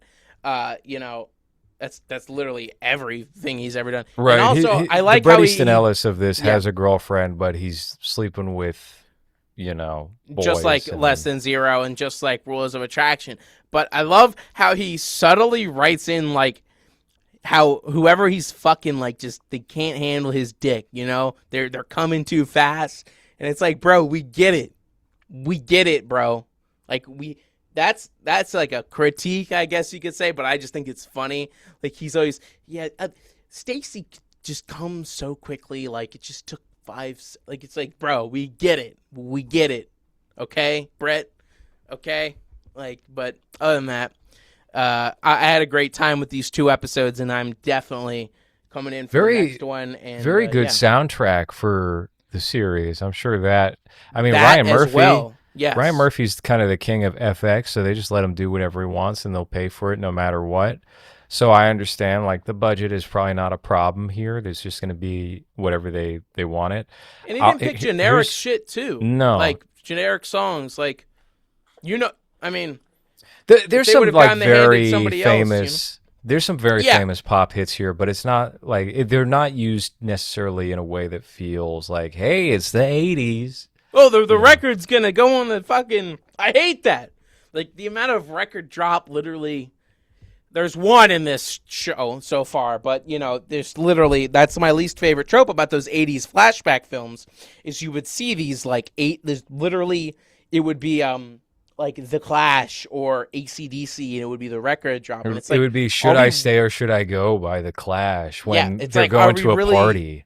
Are we really elevating that song to be like the record drop? It's like, no, this isn't the end of, like, Once Upon a Time in Hollywood, where it actually like warrants that, because You Can't Keep Hanging On by Vanilla Fudge is like a great fucking song, and it fits perfectly with that fucking fight scene at the end of Once Upon a Time in Hollywood. But like with like those 80s flashback films, they often sucked. Like there's this one film with Alexandra Daddario that I was just really bored. It was during COVID, and I gave it a good review on my channel at the time, but it's called We Live in the Shadows, and it's like a dumb like satanic panic film, and of course at the end the priest is the bad guy, and it's not what we do in the shadows, but it's we live in the shadows, and it's like from the late 2010s, and it's Alexandra Daddario, and it's just absolute garbage. We need something that's going to unpack the satanic panic a little more accurate, which is people did get riled up, but like the memory of that is really Al Gore's wife taking like Twisted Sister, whoever, to court, when it actually, the McMartin preschool had these very serious allegations thrown at them. There was an investigation. The investigation cleared their name. Then the preschool closed down. And Franklin? You got Franklin? It was part of the. It wasn't directly involved in the Franklin cover. It was all part of this whole thing. That there is legitimate things that were completely just thrown to the side. But continue, I'm sorry. With the McMartin preschool, kids were saying they were being taken down to these tunnels deep underground, and that there were animal sacrifices that. Oh yeah, I've heard about this. Did the FBI agent like investigate this or something? Like a former FBI they investigated it, and they deemed that it was bullshit. And then the school went out of business, and somebody, or like a crew or the FBI, because it turned up in documents later on, like government documents later on, went down and investigated, and there were tunnels and there were animal bones. So the truth is, the satanic panic is always, you have these jesters who go around parading Satanism and the devil, and they're doing it in like this very cartoonish way. And they do serve a purpose in hiding the more malevolent version of that, where there are people out there doing bad shit, and they're using Satanism as their way to explore it. And you know this, the internet, what it was like before, like, I would say, I mean, the censorship got bad in like 2020, but I was still on the internet pre-2018, vividly, consciously.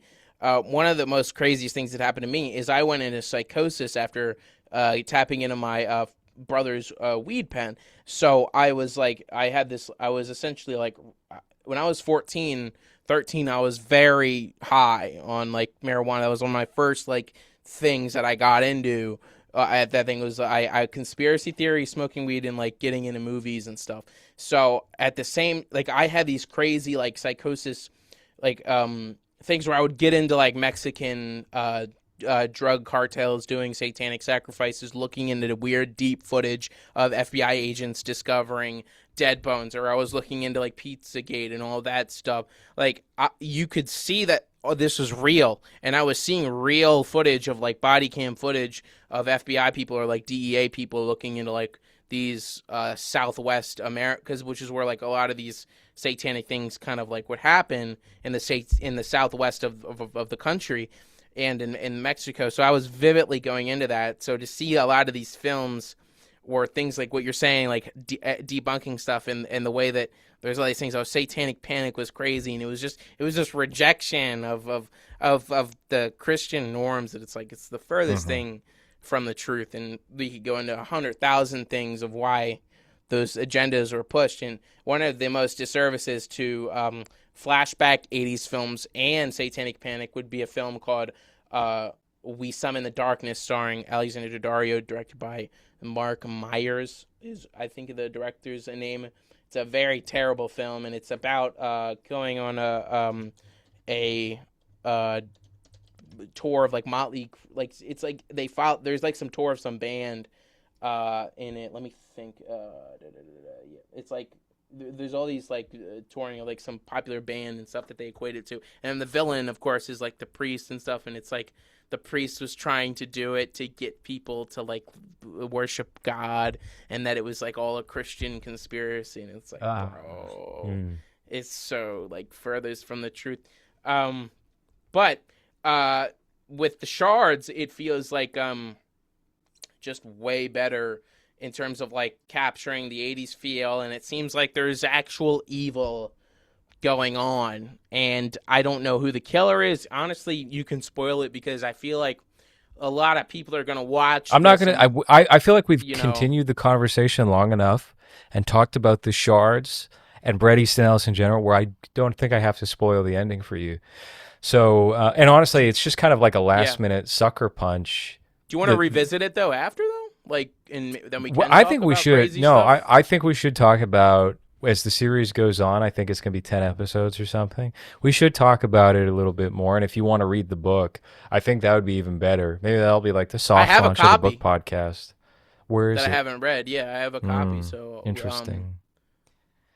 You know, we could do that. We could wait like until this is all done because it's a week by week thing, and we could do a part 2 for the people that like this episode. Well, I'll tell you what, man. I'll tell you what. The first episode did not grab me straight up. So let's go into with your Ryan critiques. Murphy. Yeah. With Ryan Murphy, I've given his shows a shot in the past, and I'll say 1/4 of the time I do that, it works out, and I continue on. Love Story, released earlier this year, watched the whole thing, really enjoyed it.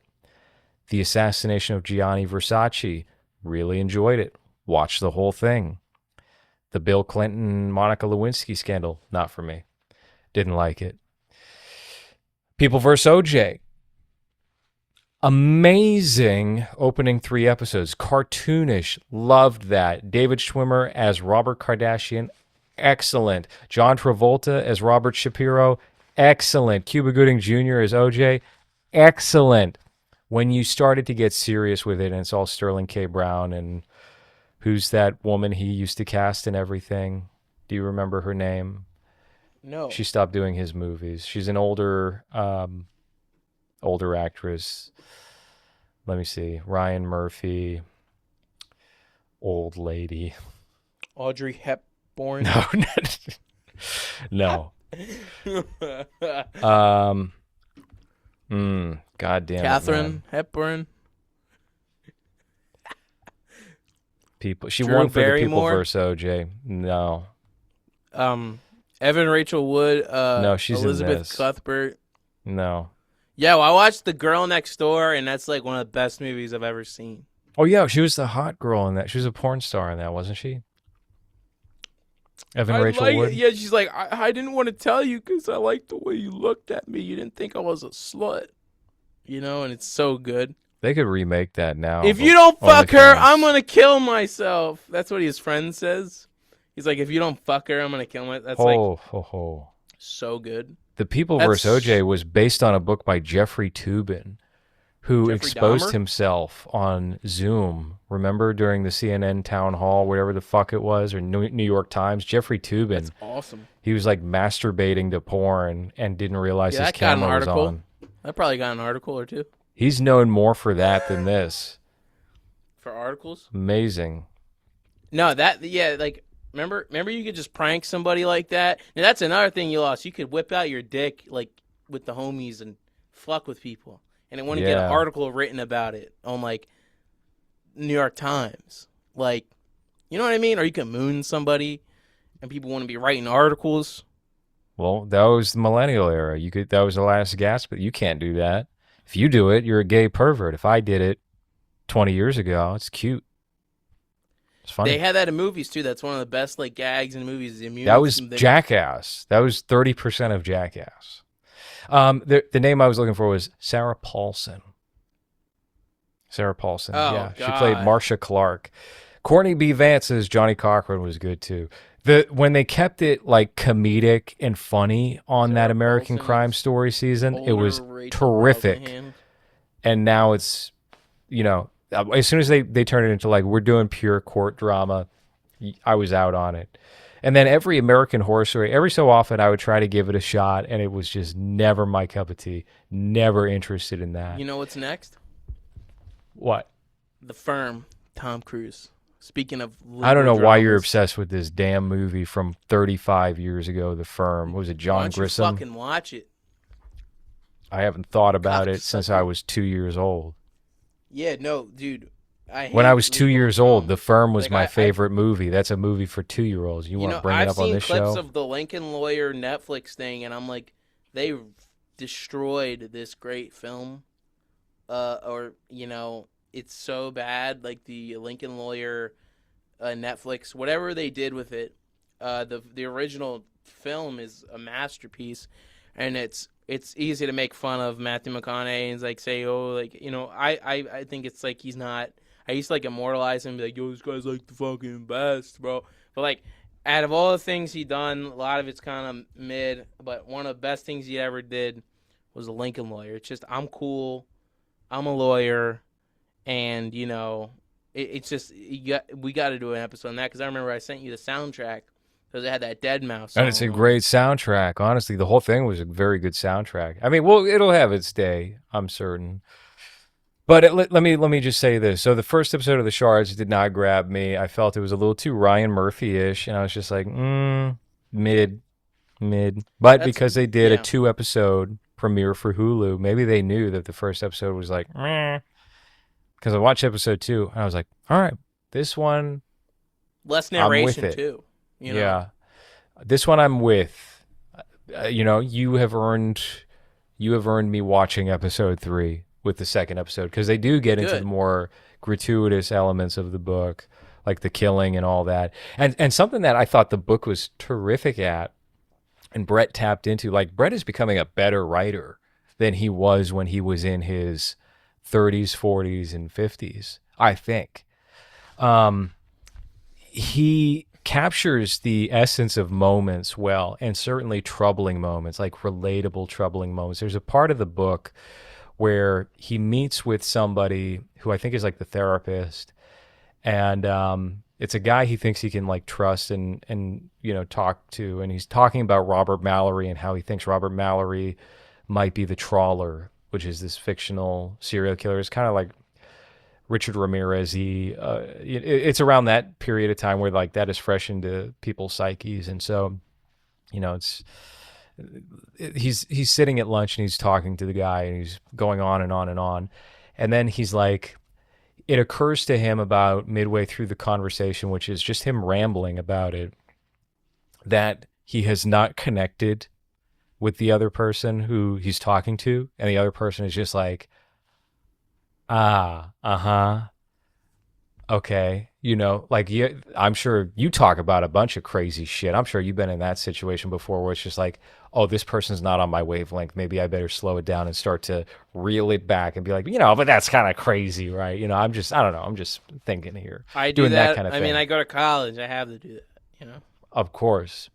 So he has a moment like that, and it's like kind of a precious moment because this person has a relationship with Robert Mallory that's like, there's a confidentiality in what they're talking about. And Robert Mallory's already gone to this guy and said, hey, he thinks you maybe have something to do with the murder of this guy. Well, he didn't say that. He just said you guys had a intense friendship.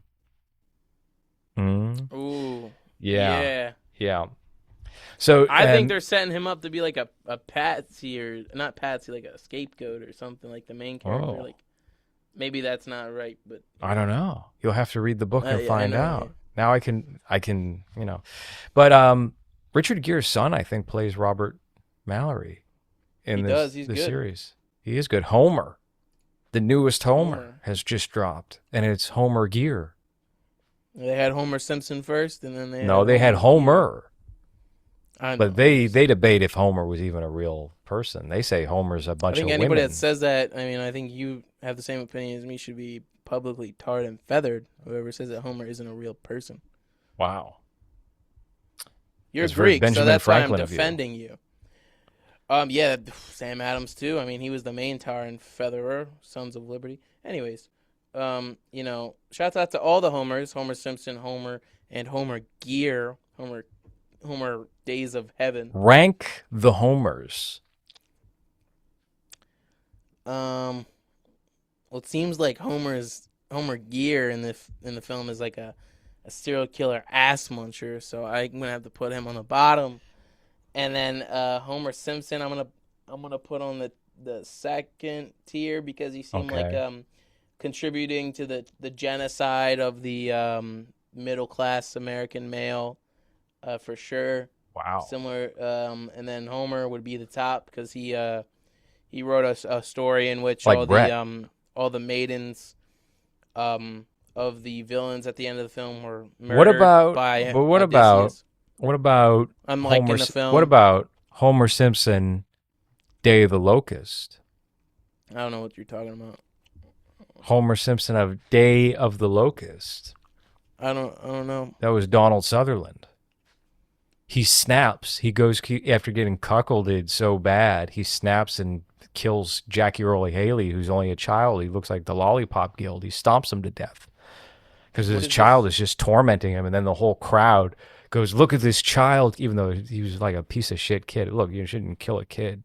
But like you could understand when you watch that movie why he would snap and kill this annoying fucking What is? kid. Oh, that's literally his character's name is Homer Yeah, Simpson. That's funny. that's where Matt Groening stole it from. He probably also stole it from Skull and Bones, whatever he was in. I don't know. Matt Yeah, I don't Groening. know. I don't know anything about that. But Day of the Locust, that's another one you should watch. You should check that out. It's pretty good. There's a lot of It's good got the dude 70s stuff. Like from. I haven't seen The Wicker Man. Like what am I doing? Yeah, that one's all right. I mean, that one's more like a British classic. It's not really as important here as it is over there. They only have so many of those movies from the late 70s. Billy Liar's a better one. What was he lying about? Everything. Being Billy? Well, no, that one was the truth. But everything else he would lie about. That's so good. Well, yeah. So there's a lot of lying in the Shards. There's nothing but lying in the Shards. Bret Easton Ellis is tricking this poor girl. No, I like the women are anorexic in this, and I like. Yeah, the Ryan Murphy, like any gay guy, has a very particular type of female he will cast, which is like you're either going to be like a fat, ugly freak, or you have to be '90s supermodel thin. Good. No in between. And then Don't. if you're a guy, Ryan Murphy, we can all see like he's got a very limited spectrum of taste when it comes to men, and I feel like both of the male leads here do kind of fit that, not as like closely as what you would see from American Horror Story or other shows like that in the past. So he's starting to like calm down a bit. It's like you do have to abide by Bret Easton Ellis's rubric here, and I don't know how much if Of hunk. Brett's scripts actually made it into the final show or what we're in for episodes 3 through 10, because when Luca dropped off, they brought in Christopher Borgli of the drama and dream scenario to helm the show, and he was going to direct all 10. And Bret Easton Ellis wrote all of the scripts for the first season. Then that deal fell apart, and Ryan Murphy stepped in and was like, "Let me make it. I just want to make it. Give it to me. I'll pay you the same amount of money." And Brett was like, "Yeah, sure, whatever." HBO said, "Yeah, go ahead, take it." And they bought all his scripts, but then they touched him up. They started doing new stuff, and Ryan Murphy, I believe, did a rewrite on the first 2 episodes himself.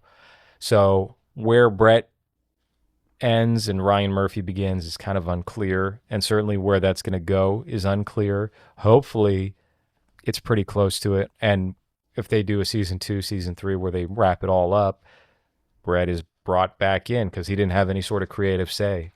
He hasn't spoken to Ryan Murphy since it was greenlit, I believe. I hope that the pages come to life from Less Than Zero, and it turns into this multiverse of all of the Bret Yeah, Easton we'll just Ellis get Andrew books. McCarthy, and he'll be going to high school with them, even though he's 65 years old. Yeah, and what's the dude? Sex Lies and Videotape. Yeah, just bring in James. James Spader would have been great as Terry Schaefer, too. because he like He's Spader weird. has He's a got those fucking natural weird eyes. cool scumminess to him. Yeah. Granted, Nah, he more is so, cool too. Like he's weird, but he's cool. nobody was. He had like the perfect balance of being able to play a nerd, like in a movie called Tough Turf. He's pretty nerdy. In Sex, Lies, and Videotape, what is he? He's like impotent, but he loves to shoot the women talking about their Yeah, orgasms I or want to start doing masturbating, right? that. That's my net. People No, are like, "Oh, I don't. Mike's." I think you got to People be like, James. I think you got to be James Spader cool to do that. I think you got I to. You think I got some am time James to Spader go. cool. No, you're not. No, you got to be 35 and do that. I could do that. That's that. So people like they're all thinking I'm gonna like start a podcast or something when I get back to Philly and work on my new channel. But now I'm gonna start shooting. I'm gonna go on It's just Craigslist. gonna be I'm all gonna tape find some recordings of chicks talking about women getting from fucked. Craigslist, women with apostrophes Talk around it. about I was fucking my boyfriend and he stuck his thumb up my ass and then I didn't. It's gonna be that and it's gonna be on YouTube too. No, yeah, no, I like James Spader. He's weird. Like I like Sex Lies and Videotape. Like I like the story of how that was made. Um, He's great. He's yeah. great in everything. Crash is another one where he's a sexual deviant and really cool. He's just eating an Asian girl's ass in the first moment of it. He's a director too. I was like, wow, he's literally directing. me. That's good. I like it. Oh, hey, James Spader, you're gonna be in season 2. I'll tell you he could recast as the albino homosexual assistant of Wes Spader. Wes Bentley. Wes Bentley. Wes Spader. Wes Spader. No, that would be no. That's funny. No, like he's taking pictures of him in the mansion party, and Evan Rachel Wood's like, "Where's my husband? Is he sucking off of fucking high school?" Like, yeah, it's like the first line. He's like, "Where's my husband? Is he sucking one of you fucking teen homos off?" It's like her first line in it.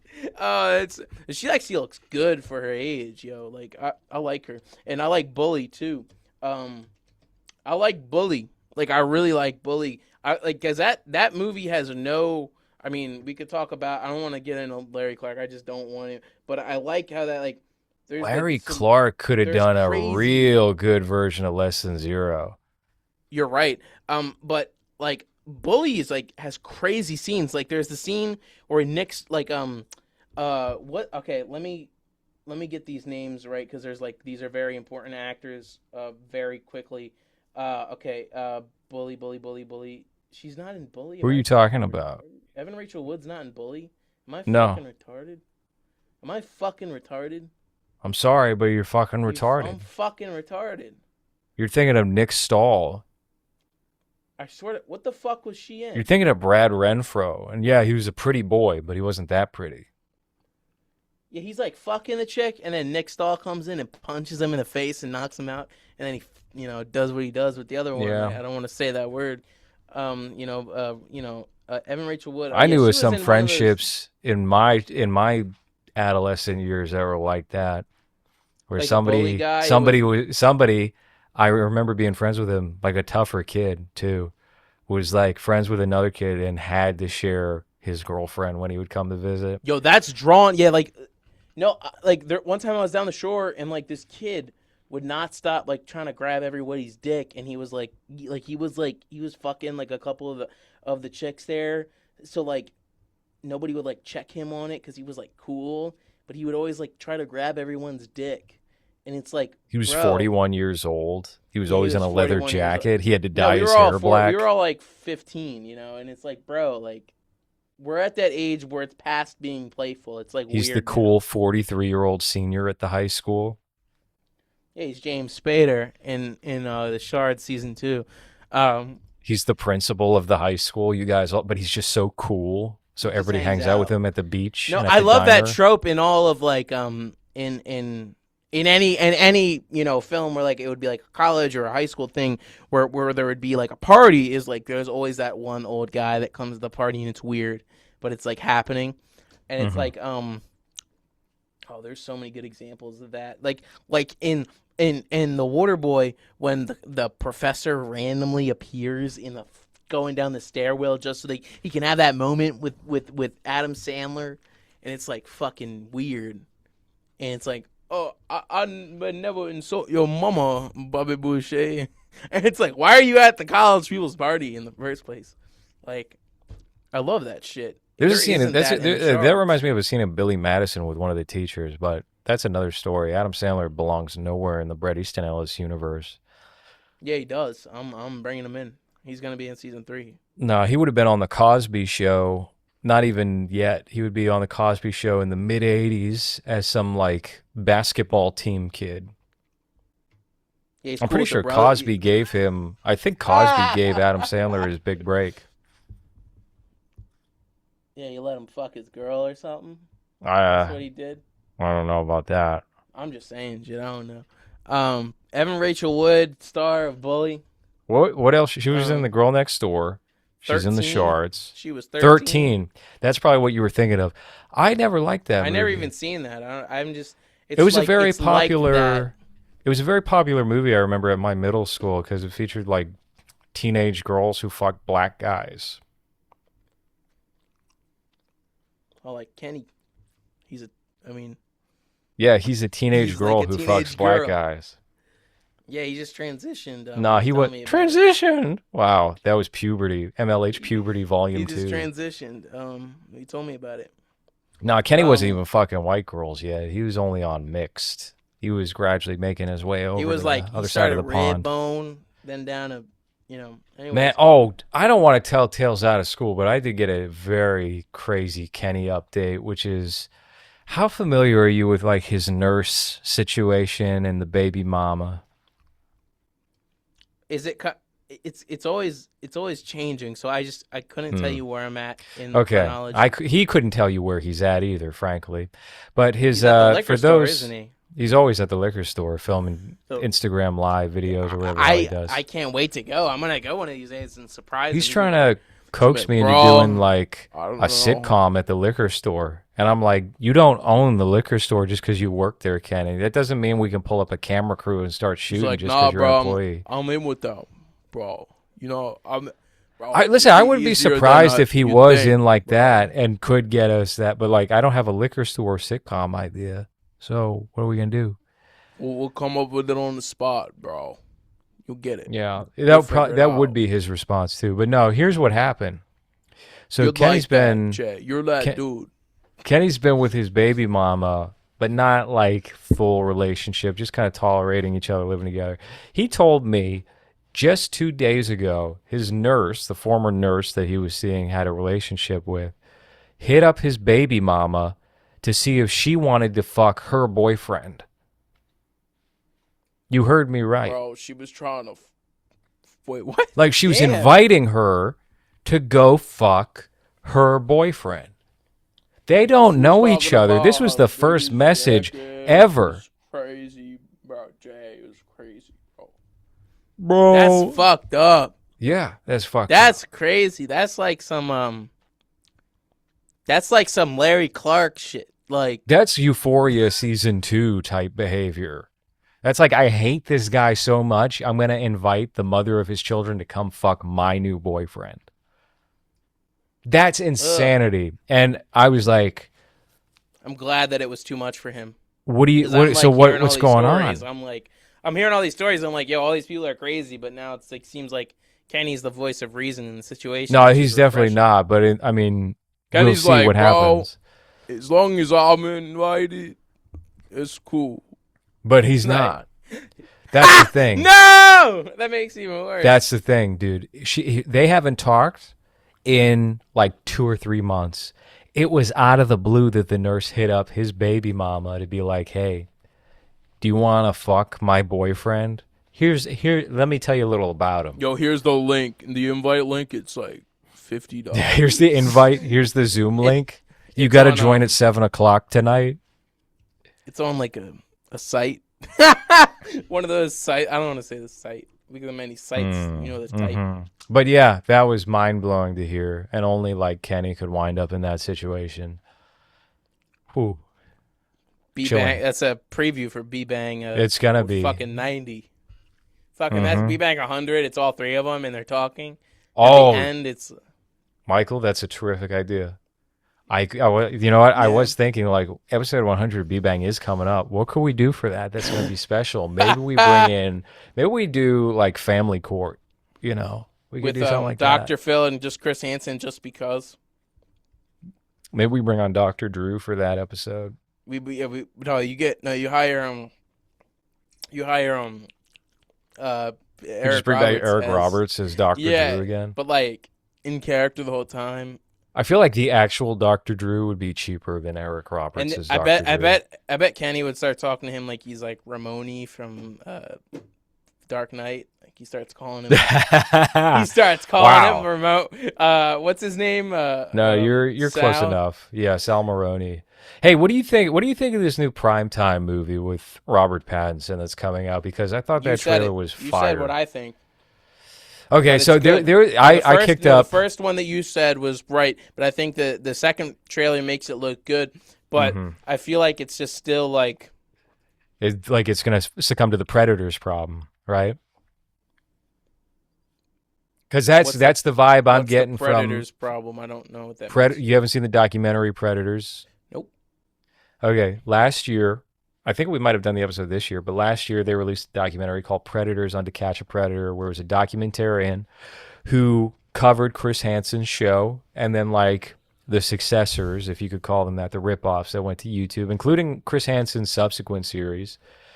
And it eventually transformed as the longer you're watching it becomes more about the director's own molestation when he was a kid and trying to overcome that. It's just like the type of shit you never want to fall into as a documentarian is turning the documentary into a story about yourself. That is not what we want. That's not what we signed up for. You can do that on your own time separately. The documentary is about this. It's not about you. I don't care if you were molested. You're succumbing to vanity and ego by doing that. And then it ends on literally a shot of the director himself looking contemplative. And it kind of winds up siding with the Predators as a result. Because, this is my problem with the primetime movie, is it looks terrific. It looks amazing. And it's funny. The trailer is funny. There's some funny lines, some funny moments, and the editing is funny. So, like, kudos. I'm in. You got my ticket money. However, there's a conversation that winds up being kicked up of like, well, we all know the pedophiles are bad, but can you acknowledge that Chris Hansen is a bad guy too because he's exploitive? Well, he's exploiting confirmed pedophiles. Well, you know, these series, these sting operations actually jeopardize these men being arrested and charged. The men were never being investigated. Usually they were like, I can't think of an instance where any of these men were under investigation for child pornography or trying to prey upon a child. So they were just luring fish out of the pond and exposing them and actually getting them arrested. Yes, a lot of them had to go as a result because frequently the context of these cases were kind of wobbly, right? But a lot of them did get charged and went to prison. Maybe even like half or most. And they caught some bad dudes. The guy who killed himself, and it's mind-blowing, but I shouldn't even have my mind blown at this point. I think on Twitter, X, there were people coming out of the woodwork to be like, a guy killed himself, and that's just too far. It was a politician, it was a DA, I believe, trying to have sex with a child who killed himself, and he realized he was getting caught and fucking blew his brains out. Like, that's the level of human we're talking about here. And people are trying to they're going along with this conversation, which is this distraction away from how bad pedophilia is, which is like, well, we can talk about these two things, being exploitive of human rights. What about their human rights? They technically didn't do anything. They're confirmed pedophiles. Confirmed pedophiles. You see, I don't even need to say anything. Like, you already know like the type of like the if I hear the word nuance one more fucking time, it would be like about it would a be movie like like this, like or like you got to see all sides, and it's like, nah, I don't. How about we go back to like medieval torture, you fucking piece of shit. These people do not believe in good and evil. No, they That's don't. really what it is. In the last 10 They or believe 15 it's years, actually nuanced. it's always gray. It's always some It's shade of actually gray. like there's actually like many sides to look at. Like Things can be gray. Let's make no mistake. Things can be gray, but there are also these polar ends of the spectrum where it's clearly defined. This is evil.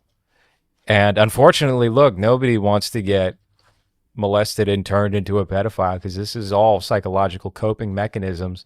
And a lot of people don't, right? A lot of people, maybe they even have it in their head that that's stored away and it's fucking suppressed or buried and they don't act on it. Like, good for you if that's the case. But too many don't. Too many do act on it. Too many people do start to explore those waters because they've been traumatized and they're trying to fucking deal with that. And unfortunately, like the hard truth of that for people who would empathize with that type of human being is you need to be fed through a wood chipper. That's you know the what the only guy way we direct? solve that Yeah, problem. that's how they did it.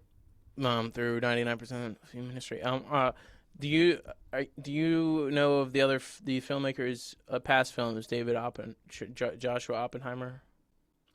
Um, Have you seen no, The I think Act he of Killing? did. Oh, oh yeah, So he did the film about um the Indonesian mass killings of communists and why that was bad apparently. interesting.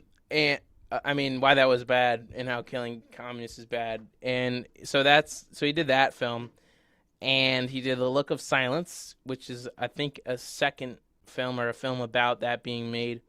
And then there's the narrative debut called The End, apocalyptic musical film with Tilda I had seen The Swinton. Act of Killing 15 years ago, something like that. I'd have to revisit it. I remember they made them reenact it, and that was interesting. A But Marshall honestly, I was probably Scholar, too young to recipient of the fully absorb that. MacArthur Fellowship. Whoa. And he is doing am I fucking retarded? It's not him. It's Am not I the same fucking guy. Is it It's a Oppenheim? Not fucking Oppenheimer? It's fucking somebody. Some 30-year-olds, God right? fucking damn it. I'm You getting pulled a these names Hans. wrong. Hanson movie, prime time. I swear to God, if it's not an Oppenheimer, I'm gonna fucking die. I don't think it's Oppenheimer. I swear to God. Nah, we're doing this right now. Oh my It's not him. God. Come It's not on. him. Look No, at this. You shut up. just killed your Shut the reputation fuck live on the up. show. I'm gonna do it. I'm gonna do it. I'm gonna do it. I'm gonna find it. Where the It's fuck is Lance Oppenheim. you motherfucker? Lance. It's the same. Lance Oppenheim Same looks per- like might he as would well be be- a modern Saturday Night Live cast member. Look at this fucking Yeah, guy. just disgusting and Well, ugly and let's not not ridicule his talented. appearance. He's clearly got the stuff to be able to put together something that looks as good as He's Primetime. got He did the Ren Fair. something. He's got the He something. did that's you gonna see get him the forward. movie, or rather the miniseries Ren Fair for HBO, which was pretty good? I'd rather die. Sounds Okay. terrible. Maybe Sperm World would be more your speed. Yeah, that's what I'm looking for. No, all the good for him. He's good. He's Hey, he's, I he's mean, a I good met some director. people. I met some people, and they were like, "Just be more positive about young filmmakers making stuff." I'm gonna be like, Well, we'll see I'm with gonna this be movie, doing won't that. we? We'll see with Primetime. We'll see if it's worth what it could potentially put out into the ecosystem as a new conversation point. The nuance of everything, you know. Yeah, the Um, nuance about I don't even. like this is just my I like opinion. it's fine. I think soliciting sex from a child is so bad that we don't even have to discuss the opportunism of using that as entertainment, right? It's like, yeah, that's kind of slimy if you think about it, but this is so bad that we don't even need to talk about that. And let's think about what is the result of this? Is the You net know why they don't positive? like it? You know The why they net don't? positive is more awareness of like how these people operate and the physiognomy of what these guys look like, because there is always a trend.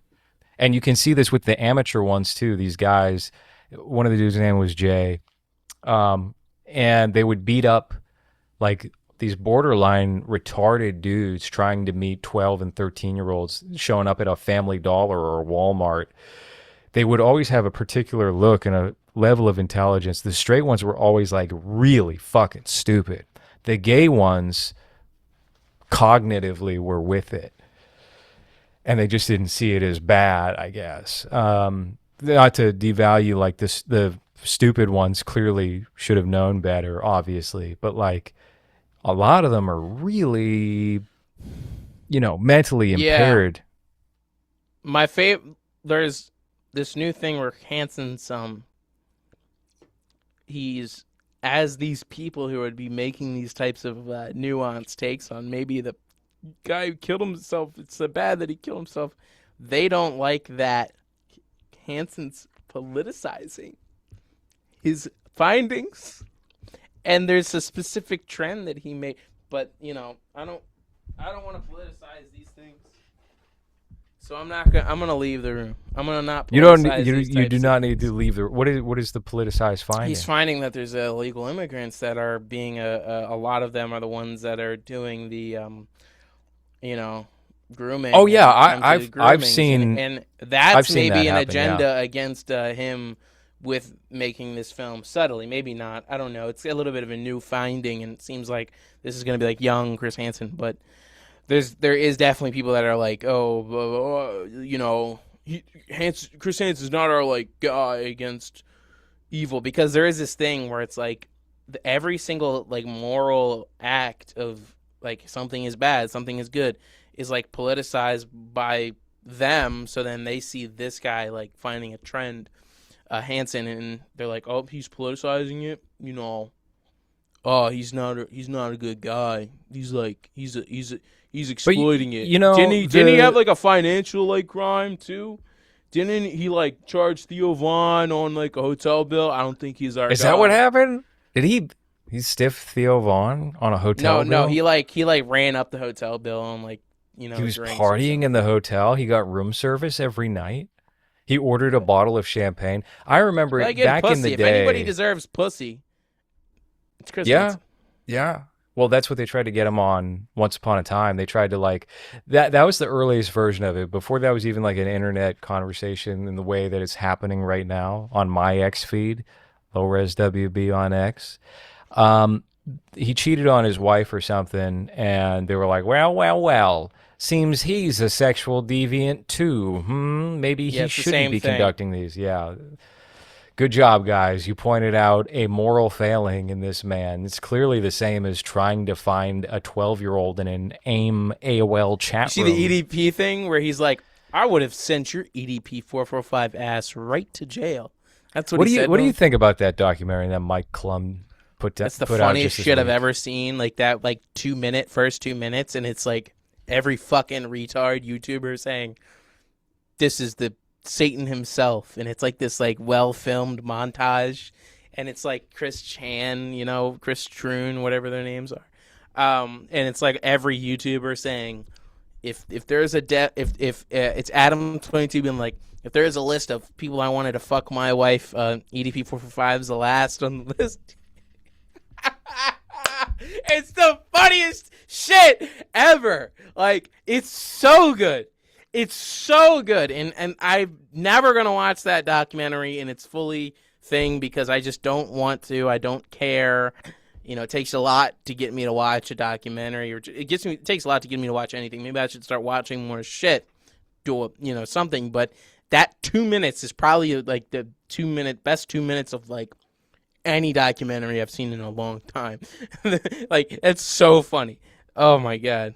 I feel two ways about that. On one hand, I like the fact that somebody's put so much cinematic effort into doing a worthless topic like that, where it's just like, it looks so good. You'll never find anything better on YouTube in terms of like the technical quality for something that is like below McDonald's eating intelligence level.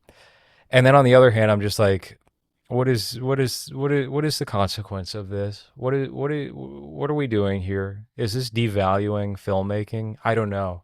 But I watched it, and I will say this is the biggest compliment I can pay it.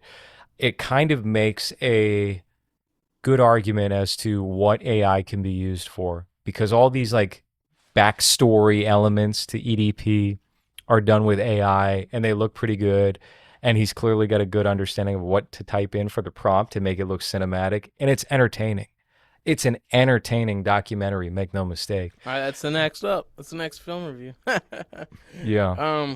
That sounds good. That sounds good. I definitely will be watching Chris Hansen's thoughts of the film trailer movie. Where was Chris Hansen in the Shards with Terry Schaefer trying to suck off young Bret in the hot tub? He's like, "Are you bisexual?" That's like his first question. He's like, "Oh, we're gonna talk about your writing career. Do you like to suck cock?" Hey, It's do you like- want to go hang out in the bathroom hot tub with me? Just the two of us hang out together? It would have been funny if like the only scenes with him in it are just him in the hot tub the entire television series. It's just Wes Bentley, whatever the fuck his name is. That would be so fucking funny, because it would give the impression they could only afford him for a day and they just filmed all his scenes in the hot tub, but they clearly don't have to do that. No, and it's just like, hey, I was Ricky Fitz. You gotta. I'll write. That's you something gotta write some Marlon fucking Brando would movies do, for me. is I'll be in your movie, but I have to be in a hot tub for every scene. Yeah, and he's got the fucking lines on the wall, and they're like on a whiteboard or something. You know, They flip the whiteboard over. Okay, we're doing episode 8, and they just got done episode 1. Like, My favorite Brando you know? story of him working on the set was something like The Score. And his writer said he will only act if you shoot him from the waist up, because he never wants to wear pants to set. And they all went, I was like, Frank Oz or somebody was like, huh? He doesn't want to wear pants to set? No, that's right. He's only going to wear either boxers or underwear, or that's it. How old is he in this? In what you're talking about? Probably like 60s. Yeah. I don't think he was that old when he died. I think he was, I don't even know if he was in his 70s. He I might think have he been in was his like- 70s. No, I think he was like 80. Really? He got like really fat. Oh, Yeah, he shit. did. There's some haunting photos of how fat he got, where he's just like in a literal diaper. Yeah, actually, you know what? look at this piece of I'm ass. wrong. They really He was fucked 80 him years up. old. You were right. You were right. They really fucked him up. It was a piece of ass, and they fucked him up. I think it's all planned. I think it's all they've put something in his food or something, you know? Because like, I mean, I don't know. I've seen like you sign in to do like significant things like that. Your death's never like it's never like, you know, natural. It's always unnatural. You know, I think they fucked him, or he got fucked by somebody like when he was in his 20s. James Dean. Yeah, Richard like, Pryor and if James somebody Dean was fucking him ran or a train on something. him. That sucks, man. Nah, he liked it. He wanted it. Marlon Brando would fuck anything and everything.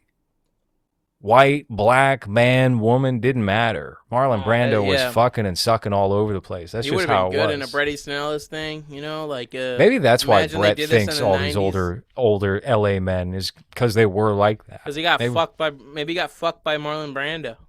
They could have been. Yeah, I don't know. so much. Yeah, this is This is good. This is good. All right. This is a very bisexual episode, I'd say. Yeah, it started bisexual. It ends bisexual. Yes. All right. Well. Alrighty. All right. The Shards. Get through the book so we can do another episode on this, because I don't think that they're going to finish the whole book in the first season. I think they're gunning for multiple. So It's like The Hobbit. yeah. Well, hopefully not. I know you have a positive opinion of those movies, right? But most people don't. I gotta watch the sequels to The Hobbit. They're good. But no, thank you for having me. I'm very grateful for you inviting me to do this, and hopefully we can do an episode on The Firm too. Lots Yeah. of good stuff we're gonna be reviewing. The Firm.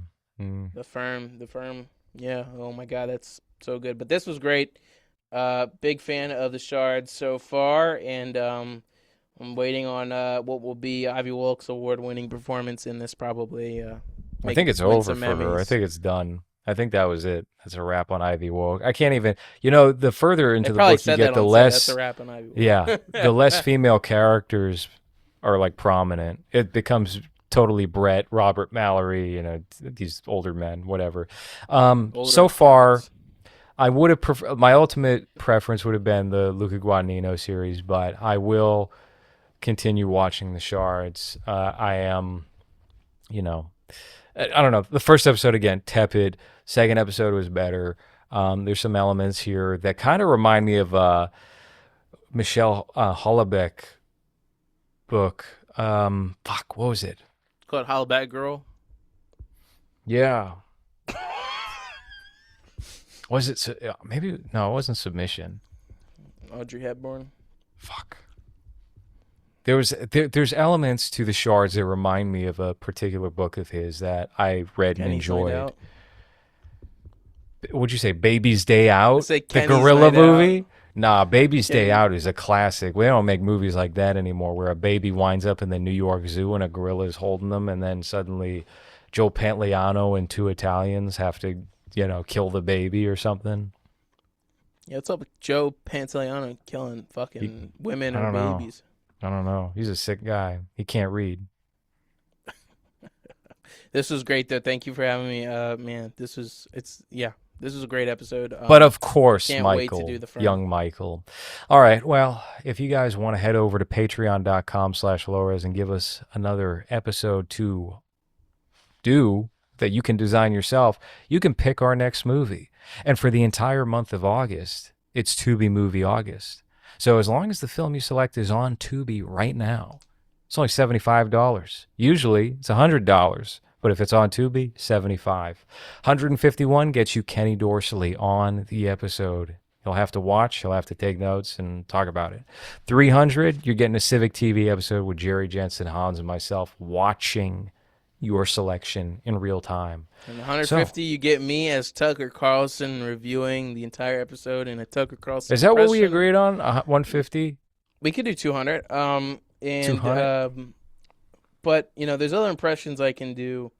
I didn't even add. I can do a Kenny impression for $200 as well. I have a great Kenny impression. Maybe that's like the discounted Kenny tier. Maybe that one's like $120, and I pocket. Yeah, we 50, could do 125 for that. You do $25. That's a tall order, honestly, for you. But yeah, someone requested an MLH Tucker Carlson voice tier. That seems so specific. I don't know. We'll see. There isn't one yet on Patreon. We'll we might have to do. I don't know. Yeah, I think you got to give. I think you got to give the listening audience a taste every single time you come on. That's what the trick there is going to be. We might have to do that. Yeah, you can't go too much into the laughter because then you could go Miss Doubtfire. And you don't want to do that. You want to keep it Tucker. Robin Williams impression is the next one. No. But now you can follow me on Instagram at itsmlh with 2 underscores. I also do work for The Palace, hosted by Charles Carroll and Eric Hayden. And I'm also on the team at Forgotten Genres. We're making lots of great productions. Yeah, you play for both teams. Yeah, that's what we're doing. But now, please, let's get some tears in for me. That's a good thing to say, not in front of the microphone, Michael, whatever the hell you were saying. We got some multiple. You're destroying your appearance now in real time in the last seconds here. What are you doing? I'm gonna do this. You can't hide from your own webcam, Michael. Yeah. What are you? Listen. No, thank you for having me. Of course. It's 1:30 in the morning as we record this, and you got to get home safe. I know it's dark in Massachusetts. And yes, the median age of your town is 43 The trawler years old. might be looking for me. Yeah. Maybe the smiley face killer is not from New England, that lives in L.A., but he moved to New England. He did. Maybe. Yes. Yeah. All right, well, hey, guess what? We didn't talk about a movie, but that has been movies for this week. Thank you for listening.